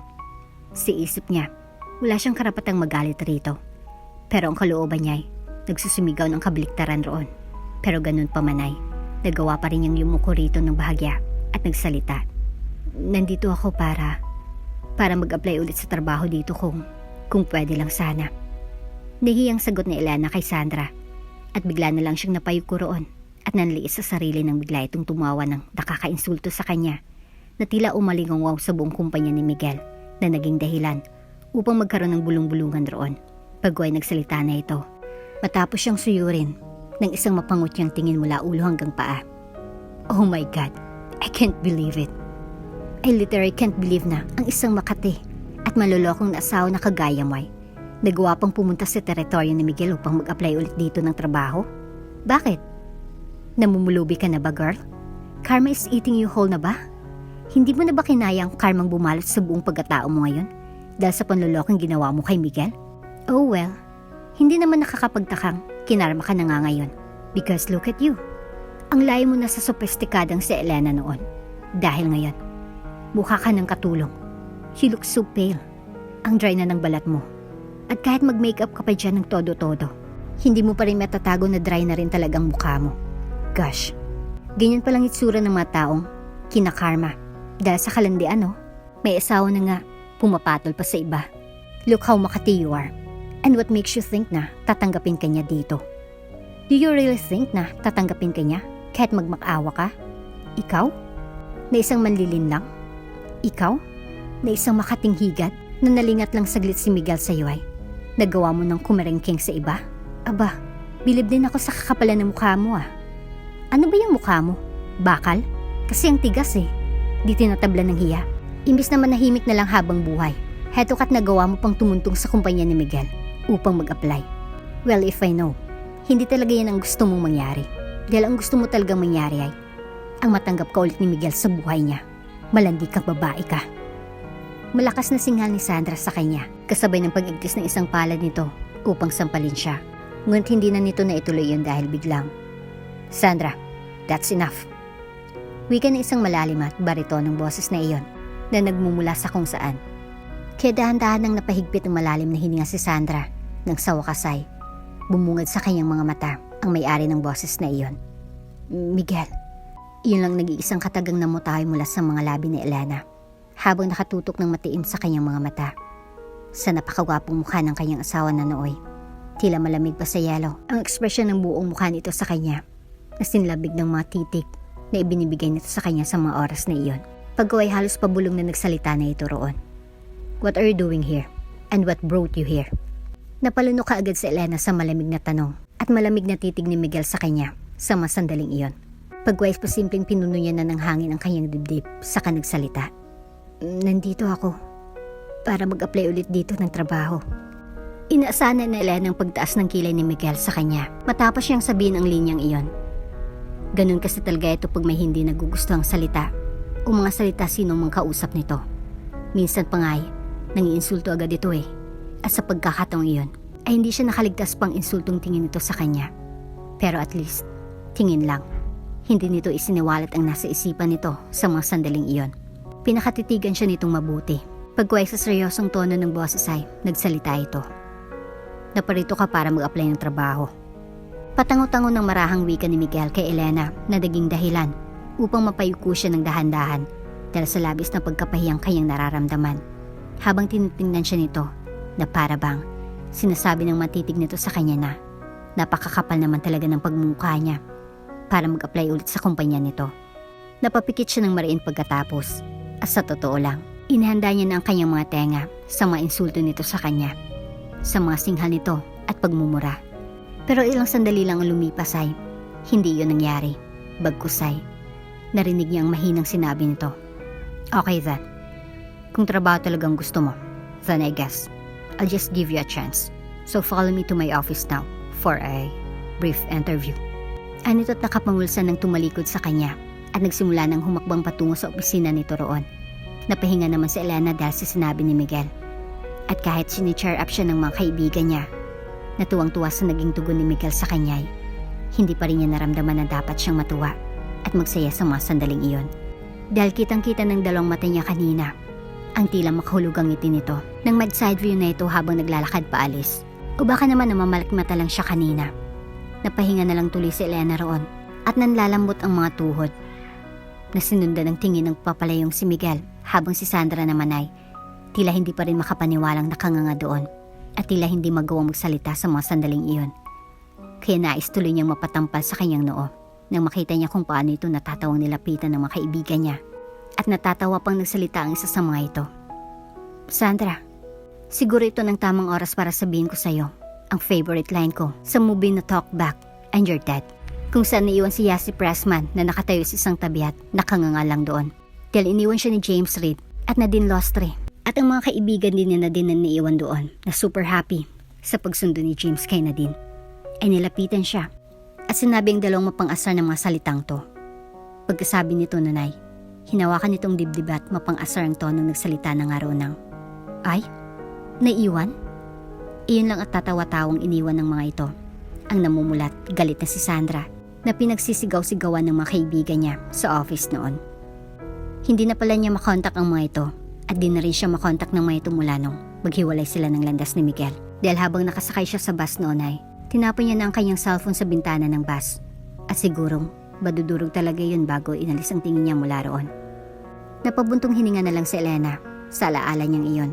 Isang taon ang nakakaraan bago nagtatakbo ng sumunod kay Miguel roon na nakita niyang malapit na sa opisina nito. Kaya kagatlabing napapikit siya roon ng mariin. Sabay dilat kaagad dahil hiyang-hiya kasi siya. Paano ba naman kasi? Imbis na gusto niyang hindi ito malaman na nakasunod din siya rito at nasa likuran na siya nito. Para hindi magiging awkward ang atmosphere sa pagitan nilang dalaway, hindi yun nangyari dahil napakaingay ng takong ng sandalyas niya. Kaya nakita tuloy niya na bahagya itong napatingin sa tagiliran nito. Senyalis na hindi na nga nakaligtas ang presensya niya mula sa pandinig nito. Kaya napayuko na lang tuloy si Elena roon at napahigpit sa pagkakahawak sa CV niya. Lalo na't marinig niyang tumikim si Miguel roon habang nakapamulsa pa rin paggaway. Nagsalita sa mababang tono ng boses nito. Ano sa tingin mong pag-uusapan natin sa brief interview ko sa'yo mamaya? Ani Miguel na tila may ibig iparating sa kanya pero hindi niya lang matukoy kung ano yun. Kaya napalunok na lang sa kaba at nervyos si Elena sa mga sandaling iyon. At sa mahinang boses na parang bulong na lang ay sumagot. Hindi ko alam. Pasensya ka na, Miguel. Napahinto ito kaagad sa naging sagot niya. Pagway nagsalita kaagad ito roon. Sa tila mahinahon ngunit halatang nagpipigil sa inis na tono ng boses nito. Anong Miguel? It's Sir Miguel. Dahil mula ngayon, Sir Miguel nang itatawag mo sa akin. Maliwanag ba, Elena? Mabilis namang napahugot na isang malalim na paghinga sa Elena sa mga oras na iyon. Matapos niyang marinig ang sinabi nito. Sir Miguel, na raw ang tatawag niya rito. Napatango-tango na lang siya roon ng marahan. Dahil ang totoo, kahit masakit iyon para sa kanya, alam naman niyang wala na rin naman siyang magagawa roon. Dahil tama naman ito. Trabang ipinunta niya roon, kaya tauhan na rin siya nito. Pasalamat na lang siya dahil malayo sa inasahan niya. Napapakitaan siya nito ng hindi maganda. At pagsasalitaan ng sobrang masasakit ng mga salita. Kaya pinagsasawalang bahala na lang niya iyon. Tutal naman, napasaya siya nito agad ng di nito nalalaman. Mula nung marinig niya mula sa mga labi nito ang pagbigkas muli sa pangalan niya. Maliwanag ba, Elena? Tila tuksong umalingawa ulit sa isipan niya ang sinabi nitong iyon na naging dahilan upang gumuhit ang dahan-dahan sa kanyang mga labi. Ang nagpipigil ng ngiti roon. Alam niya ang babaw, pero sa totoo lang, gusto niyang maiyak sa sobrang kaligayahan roon. Nang sa wakas ay marinig niya muli mula sa bibig ng lalaking lubos pa ring minamahal ang pagbigkas nito sa pangalan niya. Kaya lihim na lang siyang napangiti ng matipid roon habang nag-uumapaw sa sobrang kaligayahan ang kanyang puso sa isa sa mga napakasayang sandali na iyon sa kanyang buhay. Pagway may maliit na ngiti sa kanyang mga labi na sumagot na lang siya roon ng, Opo, Sir Miguel. Maliwanag po. Agad namang tumango-tango ng marahan si Miguel sa naging sagot ni Elena rito at nagsalita na ulit roon. Good. That's good. Now let's get inside. May pag-usapan tayong mahalaga sa loob ng opisina ko. Seryosong wika nito at pumasok na nga sa loob ng malamig at malawak na opisina nito. Napangiti ulit siya ng lihim roon. Namiss niya ang lugar. Isang taon ding hindi nakita ni Elena ang lugar na iyon na lagi niyang pinupuntahan noon para dalawin si Miguel. O di kaya'y dala nito ng homemade snack o lunch nito. Lihim na napabuntong hininga na lang tuloy si Elena sa mga magagandang alaala nila roon ni Miguel. At mabilis na napahinga rito nang marinig niyang muling pagsasalita nito. Have a seat now, Elena. And listen very carefully of the things that I want you to know. Seryosong wika ni Miguel kay Elena. Kaya umupo na nga siya roon. At seryoso ring nakinig sa sasabihin nito. Elena, sad to say, Kumpleto ng matauhan at mga empleyado dito sa kumpanya. Pero sa bahay, hindi pa. At sa sinabi nitong iyon ay, mabilis na natigilan si Elena. Kaya napatitig ka agad siya rito para makita kung nagsasabi ba ito ng totoo o binibiro lang siya nito. Pero nang magtagpo ang mga mata nilang dalawa ni Miguel at nakita niyang walang bahid ng pagbibiro ang nakalarawan sa mga maghagandang mata nito na nakaka-intimidate kung tumitig sa kahit na sino, ay napalunok na lang siya ng sunod-sunod roon at naghintay pa sa susunod na sasabihin nito. At nagsalita na nga ito ulit kaagad. Now here's the thing. Yung chef ko sa bahay, hindi marunong magluto. Yung labandera ko naman, di rin marunong maglaba. Yung bagong tagalinis ko naman sa kwarto ko, di rin marunong maglinis. Marami pang maalikabok na naiwan roon pagpasok ko ulit sa kwarto ko galing trabaho. So kung payag ka, doon ka na lang magtrabaho sa bahay ko bilang tagaluto ng mga gusto kong kainin araw-araw, tagalaba ng mga damit ko, at tagalinis ng kwarto ko. Bali, hindi buong bahay ang asikasuhin mo, kundi ako lang. But don't worry, ang sweldo mo dito noon sa kumpanya ay pero lang din na isusweldo ko sa'yo sa bahay. So in short, malaki pa rin ang sasahurin mo sa akin ngayon. Naiintindihan mo ba ako, Elena? Titig na titig si Miguel sa kanyang mga mata nang sabihin nito sa kanyang lahat ng iyon. Si Elena naman ay mabilis na napaaw ang kanyang mga labi dahil talagang hindi niya inasahan ang sinabi nitong iyon. Natutuwa siya. Sobrang natutuwa siya dahil kahit ganun lang trabaho niya ay malaking tulong na rin yun sa kanya kasi pareho lang pala ang sahod niya roon sa bahay sa sahod niya noon bilang sekretarya nito. Malaking tulong na rin iyon sa pinakamamahal na magkambal niya, lalong-lalo na sa anak niyang si Baby Riley. Kaya pabuntong hiningang nagsalita na si Elena roon. Opo sir, naiintindihan ko po at gusto ko lang po sanang malaman ninyo na okay lang po sa akin na maging katulong ninyo sa bahay niyo sir. Malaking tulong pa rin po sa akin ang sasahurin ko sa pagtatrabaho sa inyo.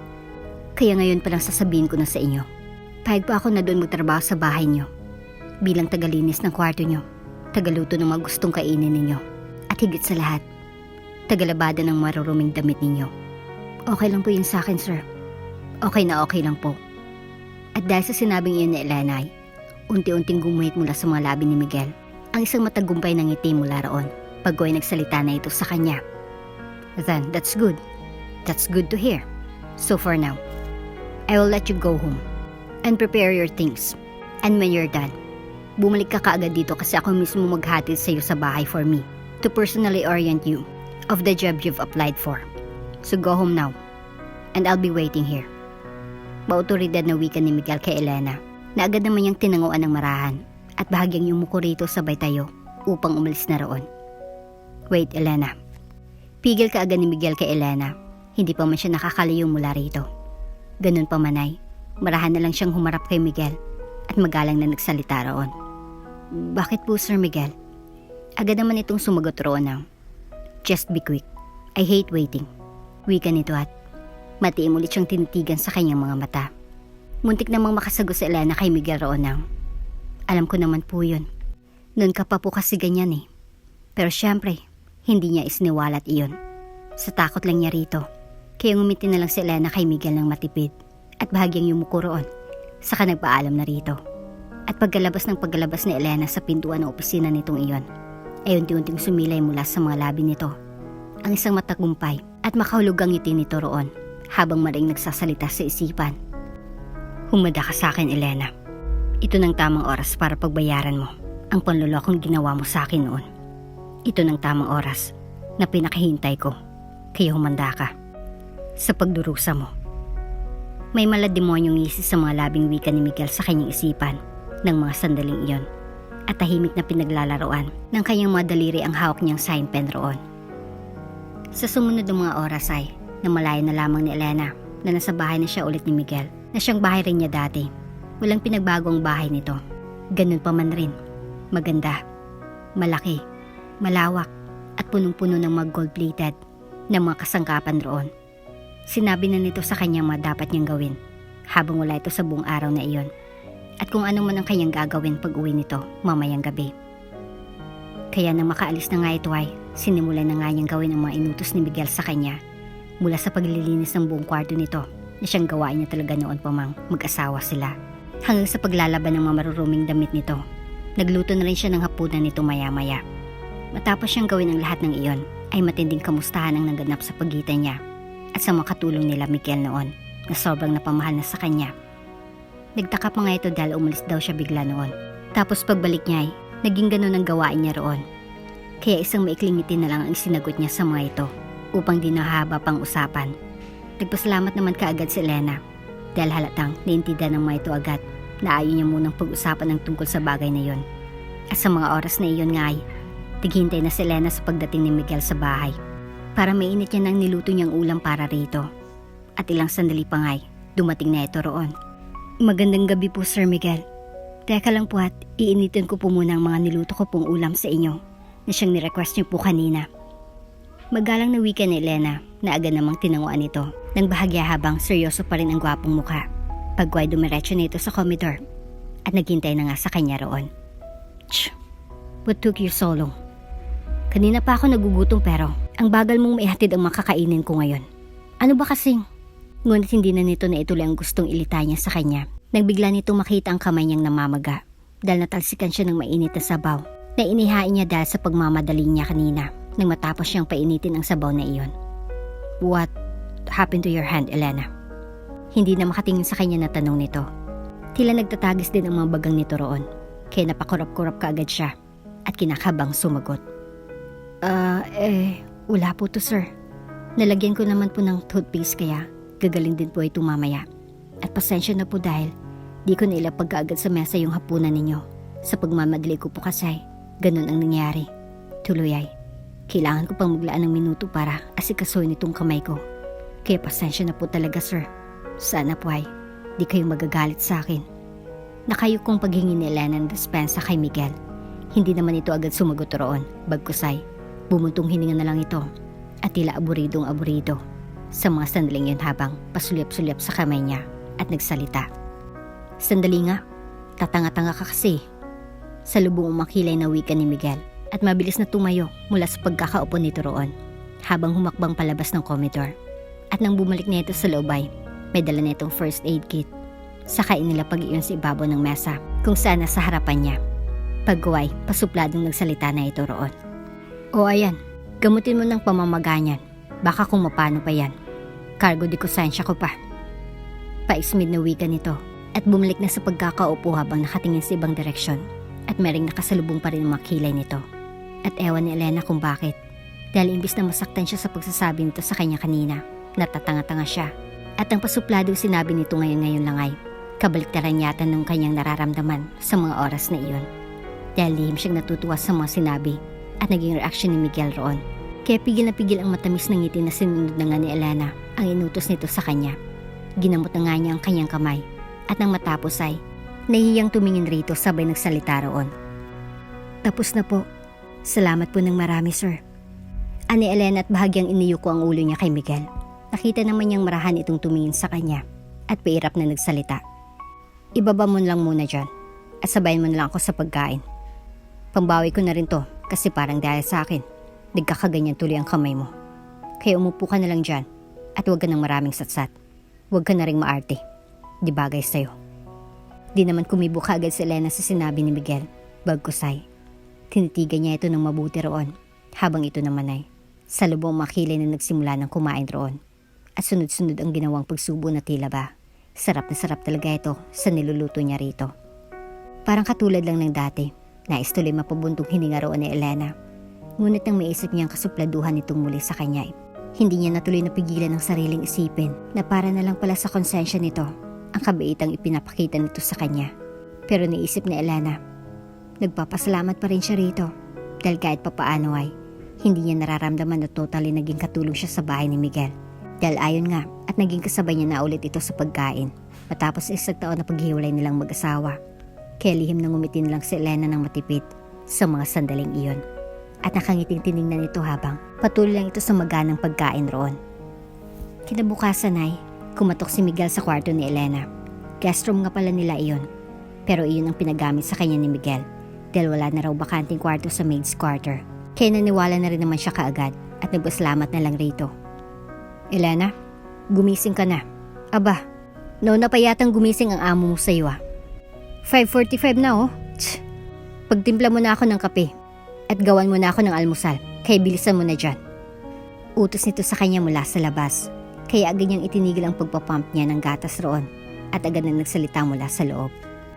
Opo, nariyan na po, wika ni Elena at lumabas na mula sa kanyang kwarto bago dumiretso sa kusina.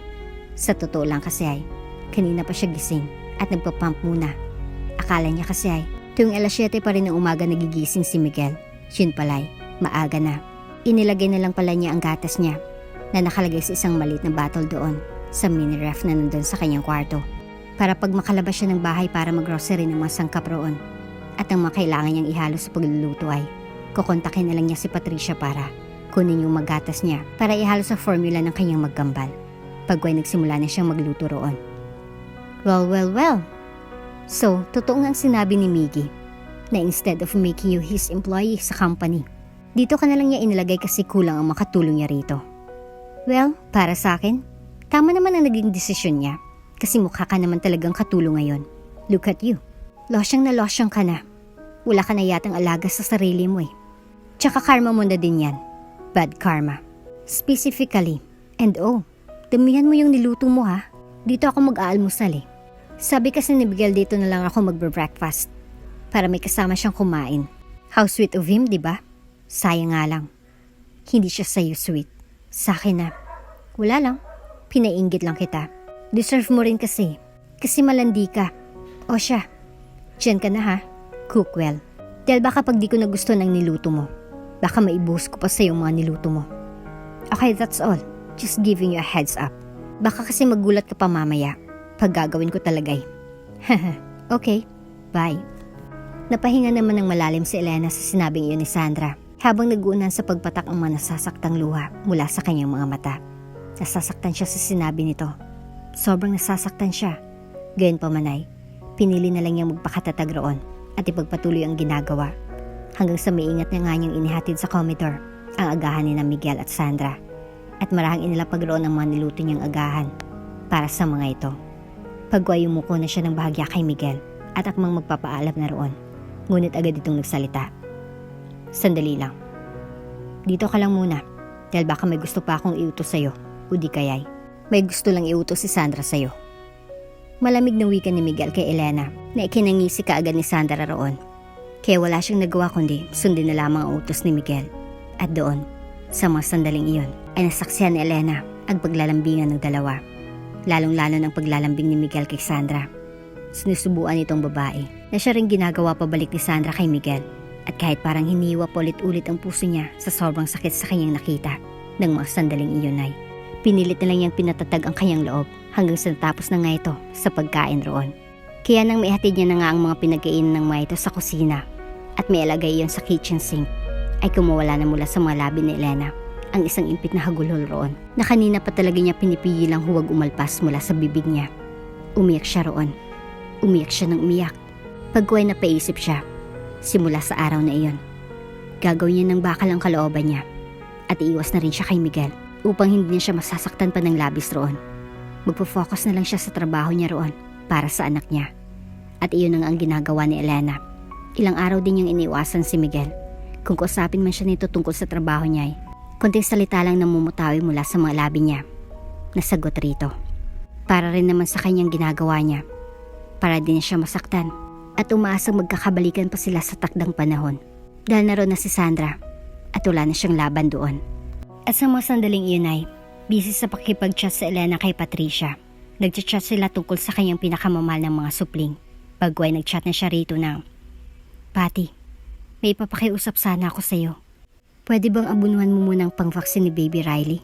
Kasi sa makalawa pang sahod ko. Yun ang chat niya rito sabay lapag muna ng cellphone niya sa ibabaw ng kanyang kama. At pumasok muna sa CR ng kanyang kwarto para umihi roon. Day off niya kasi sa araw na iyon, sabi ni Miguel kaya ginamit niya ng free time niya para kumustahin ang kanyang anak sa pamamagitan ng pagchat. Hindi kasi makapag-video call si Patricia dahil mahina raw ang signal sa bahay kasi umuulan na naman ng malakas ng umagang iyon. Umihi na nga si Elena sa CR ng kwarto niya sa mga sandaling iyon. Pero sa kasamang palad ay nakalimutan niyang ilak ang kanyang phone at higit sa lahat, nakalimutan niya ding isara at ilak ang pinto ng kanyang kwarto at naging dahilan iyon upang tuloy-tuloy na pumasok si Miguel sa loob ng kwarto ni Elena upang kausapin ito tungkol sa halatang pag-iwas at panlalamig ng pakikitungo nito sa kanya sa mga nakalipas na mga araw. Alam niyang may kinalaman iyon sa pagpapanggap niyang sweet kay Sandra sa harap nito mismo upang pagselosin ito para kahit papaano ay makaganti siya rito. Pero parang binabalikan yata siya sa ginawa niya. Ewan niya pero tila mabigat ang pakiramdam niya sa tuwing iniiwasan siya ni Elena. At kung ano man ang dahilan, ayaw niya nang alamin at isipin pa iyon. Kaya napabuntong hininga na lang tuloy si Miguel roon at akmang tatawagan na ito ngunit bigla siyang napatingin sa phone nito nang biglang tumunog ang messenger nito. Kaya nakataas ang kilay na nilapitan niya kagad ang cellphone ni Elena na na-curious kung sino ang nag-chat rito. Binasa niyang convo at gano'n na lamang pagkagulat niya dahil sa nabasa. Doon naman biglang bumukas ang pinto ng CR at iniluwa niya yun si Elena na nanlalaki ang mga matang nakatingin sa kanya at sa cellphone na hawak niya pagway nagsalita na si Miguel kaagad roon. May mga anak ka na pala. Mga anak niyo ba ito ni Marco? Halos pahapiyaw na tanong ni Miguel kay Elena. Parang binubugyata ng pulit-ulit ang damdamin ni Miguel sa mga sandaling iyon. Sa totoo lang kasi, sa bawat araw na kasama niya ito ay unti-unting nararamdaman niya ulit ang pagmamahal niya rito na natatabunan na lang ng matinding pagkamuhi at galit para kay Elena. May mga araw na nagtatalo ang puso't isipan niya na hindi dapat magtitiwala pa ulit rito at huwag niya na itong mahalin ulit pero may bahagi rin ng pagkatao niya na nagsasabing bigyan ito ng chance kasi mukhang nagsisisi na ito sa nagawa. Kaya ayun, at gusto niya na itong kausapin roon. Ngunit parang gusto niya yatang pumutok lahat ng ugat ni Miguel sa kanyang ulo nang mabunyag sa kanyang mga mata ang tungkol sa bagay na iyon. Nabitawan tuloy niya biglang cellphone ni Elena at malamig na tumingin rito. Agad naman itong humagulo roon at sa garalgal na tono ng boses ay nagsalita. Oo, mga anak ko sila. Pero ang tanong mo, kung anak ba sila ni Marco, ito lang masasabi ko. Hindi ko alam, Miguel. Hindi ko alam. Mag-isa kong inalagaan mga kambal ko. At si Marco, hindi ko naman siya nakakasama.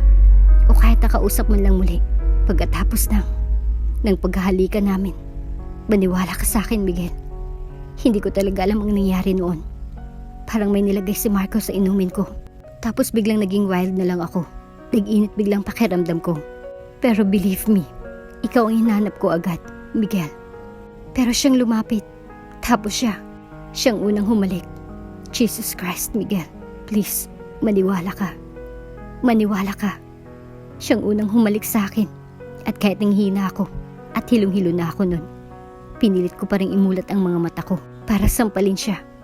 Pero Miguel, hindi ko alam kung bakit.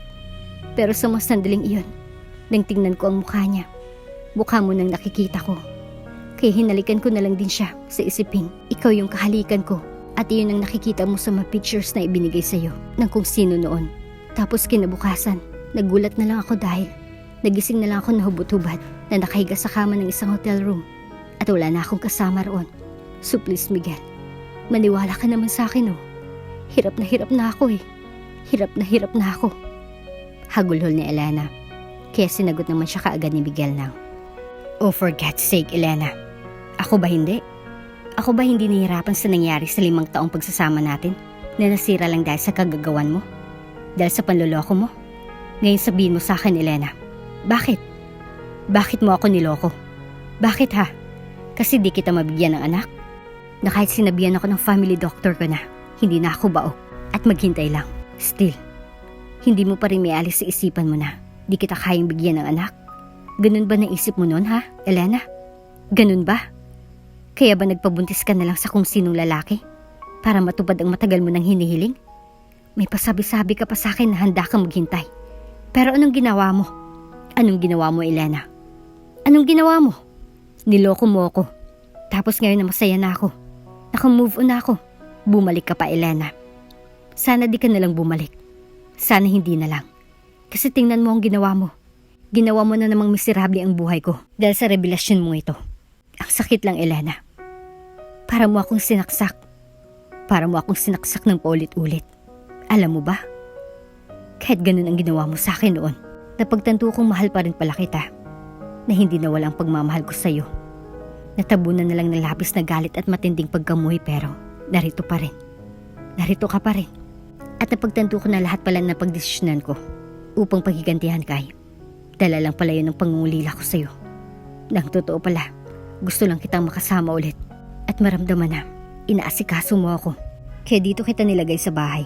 At ang totoo pinapasalos lang talaga kita sa kunwaring paglalambingan namin ni Sandra roon. Dahil alam kong noon pa lang ayaw mo na sa ugali niya. Napagtanto ko na ang pagkontak ko sa makilala ko noon sa may-ari ng kumpanya at sinabihan sila na pagdarating ang araw nang mag-apply ka ng trabaho sa mga kumpanya nila hindi ka tatanggapin kahit anong mangyari. Ay hindi pala dahil gusto kong mahirapan ka, kundi dahil gusto kong mapunta ka sa akin para magkita tayong muli. Tapos napagtanto ko rin kaya ayoko makipag-divorce sa iyo dahil ayoko mapunta ka sa iba. Gusto ko pala na nakatali ka lang sa akin habang buhay, hindi dahil gusto lang kitang parusahan. Kaya umasa talaga ako. Umasa ako, Elena. Umasa ako. Kasi nakikita ko namang nagsisisi ka na. Kaya gusto ko sanang mag-umpisa ulit tayo. Pero ito palang mangyayari. Malalaman ko na lang na may mga anak ka na pala sa ibang lalaki. Can you imagine the pain that I feel right now, Elena? Can you even imagine that? Tumutulo na rin ang mga luha ni Miguel sa pagkakataong iyon. Kaya lumuluhang sumagot na rin agad sa Elena roon ng, bakit, Miguel? Ikaw lang bang nasasaktan ngayon? Buti ka pa siguro dahil ngayon mo lang napagtanto na mahal mo pala ako. Pero ako Miguel, araw-araw kong alam yun, na mahal kita, na mahal pa rin kita. Ayaw mo lang kasing maniwala na hindi ko nga alam ang nangyari, na yun lang ang alam ko sa pangyayaring iyon, na hindi nga ako nagloko. Parang nakadrugs ako sa mga panahong iyon, kasi di ko na nakikilala ang sarili ko.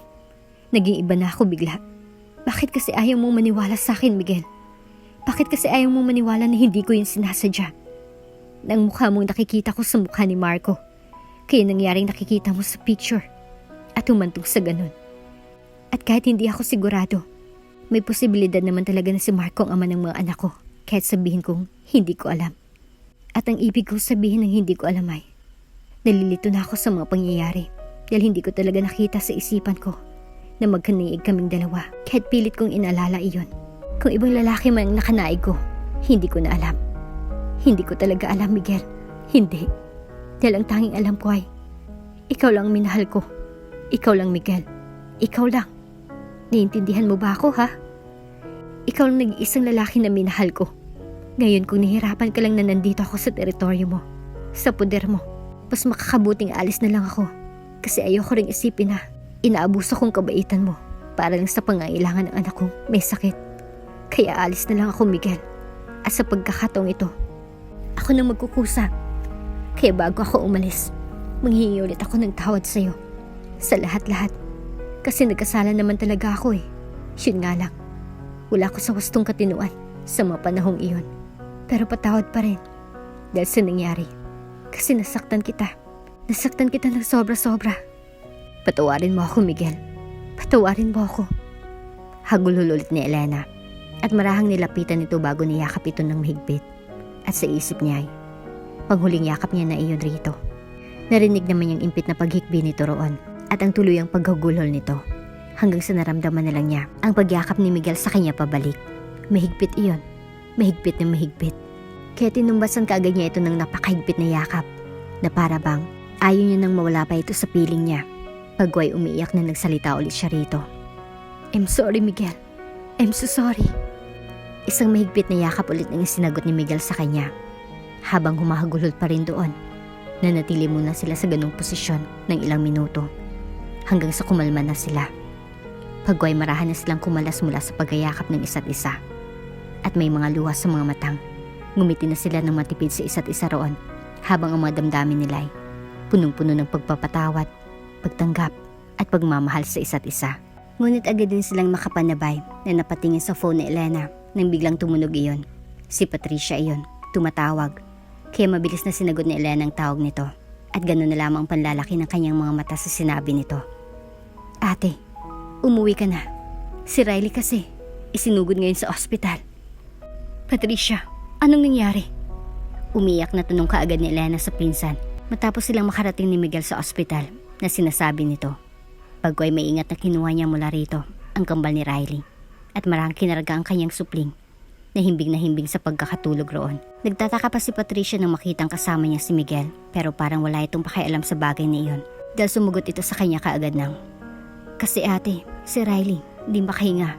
Nalate na naman raw kasi ang pag-i-inject sa kanya. Imbis na alis na kami, bigla na lang siyang nagkaganon. Kaya sinugod ko na agad. Mabuti na nga lang at sinamahan ako ni Portia kanina. Siyang nagdala kay Miley. Ako naman ang nagdala kay Riley. Tapos umuwi na siya kasi hinahanap na rin daw siya ng 3 gulang na anak niya.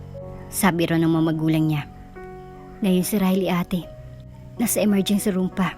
Pero last check ko sa doktor sa paglabas ay okay naman daw si baby Riley. May i-check lang daw sila kay baby tapos mako-confine na siya dito sa ospital. Napahinga naman ng maluwag si Elena sa sinabi ni Patricia.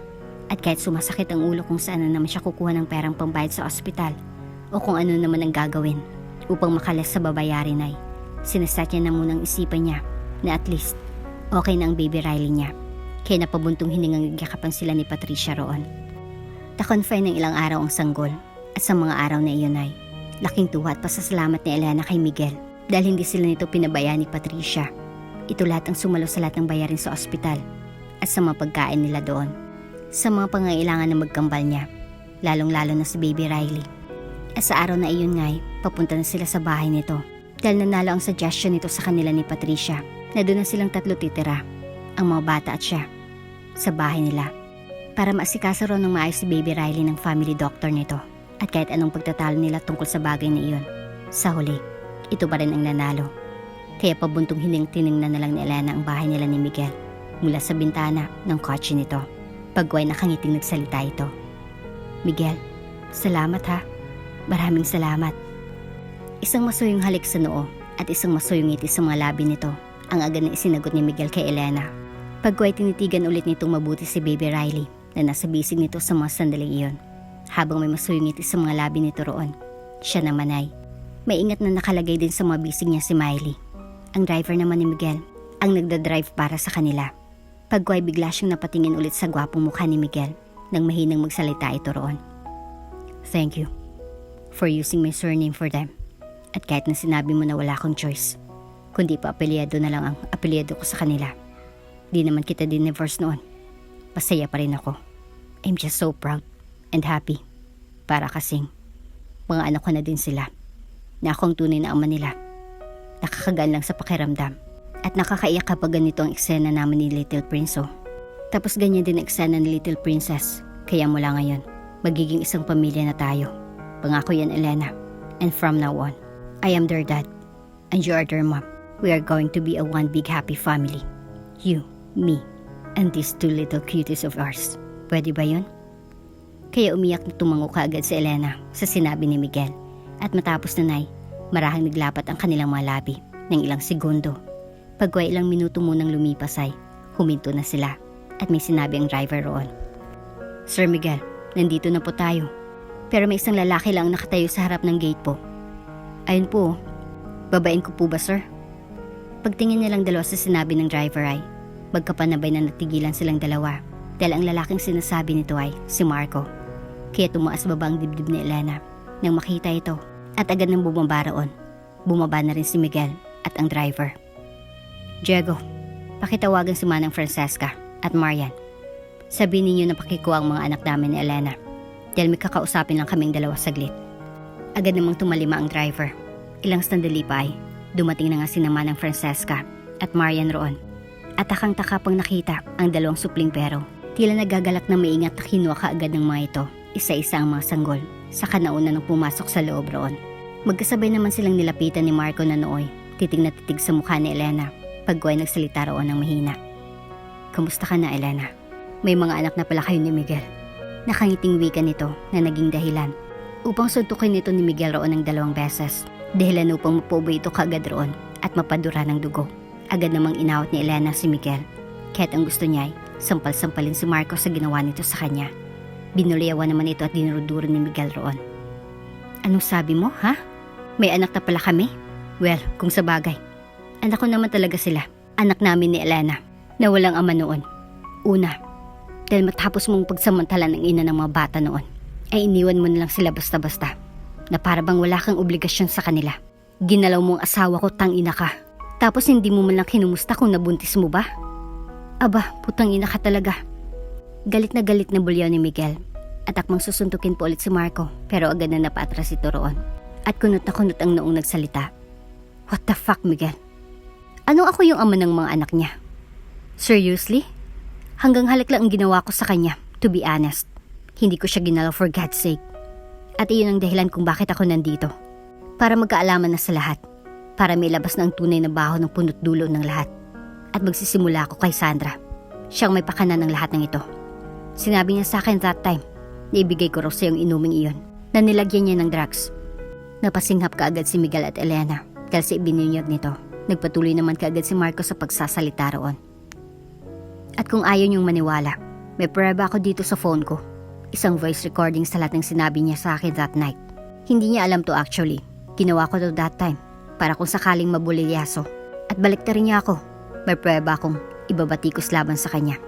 But 1 year is enough. Di ko na kaya. Hindi na kaya ng konsensya ko. Dalo pat. Isang araw. Sinabi niya sa akin na nandito ka na ulit sa bahay ni Miguel. Gusto niyang gawin ulit naming miserable ang buhay mo. Kasi agawin muna namin daw si Miguel mula sa kanya. At kung di ko daw gagawin, ibabaliktad niya raw ang nangyari noon. Kaya inunahan ko na siya ngayon, knowing her. She can really be a bitch. Kaya ito ako ngayon para linisin ang pangalan ko. That night, sinabi niya sa akin na ipainom ko raw sa iyong inuming iyon. Tapos pag may napansin raw akong kaiba sa'yo, halikan na raw kita. Binigay ka raw, sabi niya. Yun daw ang epekto ng drugs na nilagay niya sa inumin mo.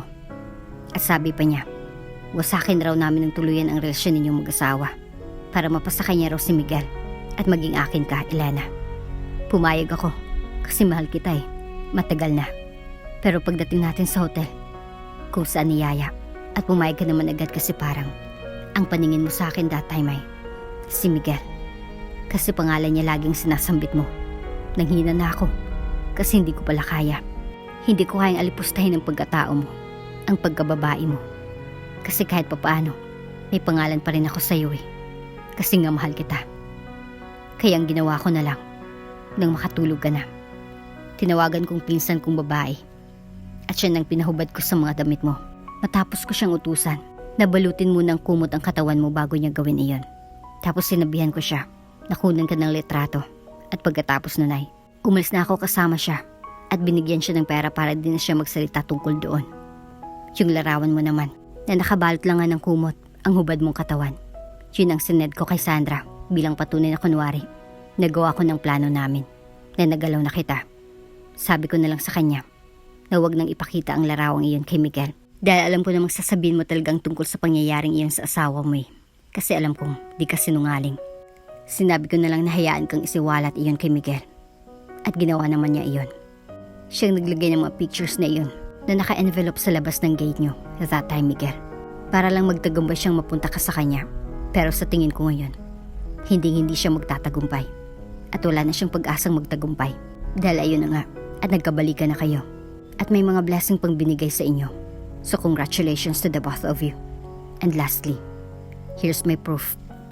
Matapos sabihin ni Marco ang lahat ng iyon, ay pinarinig na nga nito sa kanila ni Miguel ang isang voice recording roon na kung saan malinaw na malinaw ang kagagahan ni Sandra. Kaya napahinga na lang ng malalim si Elena at Miguel matapos marinig ang lahat ng iyon. Pagkuay magkapanabay silang napalingon sa kanilang likuran nang marinig nila ang malandi at maarting tono na boses ni Sandra mula roon. Hi Miggy, what are you doing here? With this katulong? Oh my God. What are you doing here, Marco? Tila kinakabang tanong kaagad ni Sandra. Nang sa wakas ay, makita na nito si Marco mula sa likuran nilang mag-asawa. Kaya maring sinagot din naman kaagad ni Marco ang babae. Alam na nila Sandra. Sinabi ko ng lahat. With the proof sa mga sinabi mo through voice recording. Akala mo mas mautak ka pa sa akin? Pwes, dyan ka nagkakamali. Mabilis namang namutla si Sandra. At tila nakakita ng multong agad na paatras nang mabilis roon habang nagsasalita. No. I hate you, Marco. I hate you, Miguel. And I hate you so much, filthy bitch. I hate you. I hate you all so much. Umiyak na bulyaw nito roon at nagtatakbo na palis sabay sumakay sa kotse nito at pinaharurot iyon paalis. And there goes the crazy manipulative and real bitch. Mahinang wika ni Marco roon kaya napaharap naman silang mag-asawa rito. Pagway matipid na nanggitian silang tatlo roon. Miguel, salamat nga pala dahil pinakick out mo lang ako sa trabaho noon. Hindi umabot sa punto na pinapulis mo ako dahil sa kasalanan ko. Kaya salamat talaga ng marami. Former boss.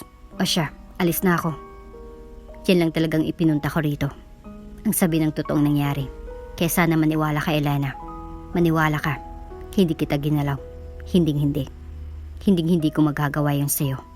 Masyado kitang mahal para gawin yun. Isa pa, nasasaktan din naman ako that time. Kasi habang inaangkin ko ang mga labi mo noon ay pangalan lagi ni Miguel ang binabanggit mo. Kaya mas lalo akong nanghina noon. But now, okay naman na kayo. So I wish you all the best na lang. So again, I'm sorry for kissing you that night, Elena. But believe me, hanggang doon lang yun. Hanggang doon lang. Sincerong wika ni Marco na naramdaman kaagad nilang dalawa ang sinseridad roon. Kaya pinatawad nilang mag-asawa ito at masayang umalis na ito roon. Kaya habang papasok sila sa loob, kung saan nakakbay si Miguel kay Elena, ay tahimik na nag-isip si Elena kung sino ba talaga ang ama ng kambal niya. Sino ba talagang nakabuntis sa kanya? May iba bang lalaki nakapasok sa loob ng hotel room na iyon na hindi niya alam? Tapos pinagsamantalahan siya? Sumasakit tuloy ang ulo ni Elena sa isiping iyon. At alam niyang ganun din ang iniisip ni Miguel base sa pananahimik nito roon. Ngunit mabilis silang napahinto sa paghakbang patungo sa itaas kung nasaan roon ang magkambal dahil agad silang napalingon sa tumawag kay Miguel mula sa kanilang likuran. Miguel, iyo. Doktor iyon. Isang may kaidaran ng lalaking doktor. Malugod na nilapitan naman ito kaagad ni Miguel at sinamahan niya ito sa itaas kasama siya habang nagsasalita. Naroon ang magkambal sa itaas, Doc. Napangitin naman agad si Elena sa sinabi ni Miguel at naisip na baka ito ng family doctor na sinasabi nito sa kanya na mag-check sa magkambal from time to time, lalong-lalo na kay Baby Riley raw. At sa mga oras na iyon ay maingat na nitong chinek up si Baby Riley. At matapos nitong ma-check ang batay, nag-uusap muna silang saglit sa loob ng kwarto. Well, I must say na may rheumatic heart disease nga si Baby. But don't worry, gagaling din siya with daily treatment and prayers. By the way, Miguel, pareho pala kayo ng anak mo. Ganyan na ganyan ka rin nung baby ka pa. Nagka-rheumatic heart disease ka. Pero nawala na lang bigla nung nagbinata ka na. Kaya ibig sabihin nun, mawawala rin ang sakit niyang iyan pag magbibinata na siya. Kasi mana naman pala sa iyo. But then, don't worry, mawawala at mawawala din iyan. At sa sinabing iyon ng doktor ay, agad nagkatinginan sina Elena at Miguel. At sa mga sandaling iyon mismo ay, alam nilang iisa ang nasa puso't isipan nila. May kutob silang si Miguel mismong ama ng magkambal. Kaya napagdesisyon nilang mag-asawa na ipaisilalim sa DNA testing ang magkambal at si Miguel. At gano'n na lamang labis-labis na tuwa nila Elena at Miguel. Nang positive resulta roon. Grabe ang saya nila. Ang saya-saya nila. Lalong-lalo na si Miguel. Tila biglang naging kumpleto ang kaligayahan ni Miguel mula sa pagbabalikan nilang mag-asawa hanggang sa nalaman niya na siya naman pala talagang tunay na ama ng magkambal niya. Kaya naman pala magaan ang loob niya sa dalawang supling nila ni Elena na labis na pinakamamahal nilang dalawa na mag-asawa. Mahal na mahal kita, Elena. Mahal na mahal kita.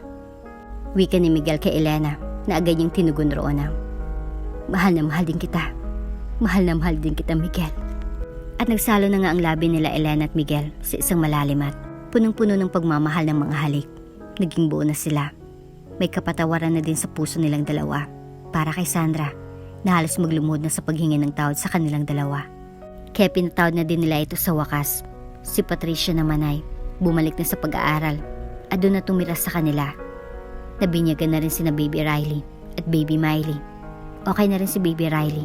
Kaya dahil doon ay masasabi ni na Elena at Miguel sa sarili, wala na silang ibang mahiling pa. At dito na nga po nagtatapos ang ating kwento. Hanggang sa muli, ano yung natutunan sa ating kwento? Magbigay ng komento sa ibaba. Maraming salamat po. Kung bago ka pa lang sa channel neto, ibang kwento ni Ate Jane, istorya mo, ikwento ko. Huwag kalimutang pindutin ang notification bell at subscribe button.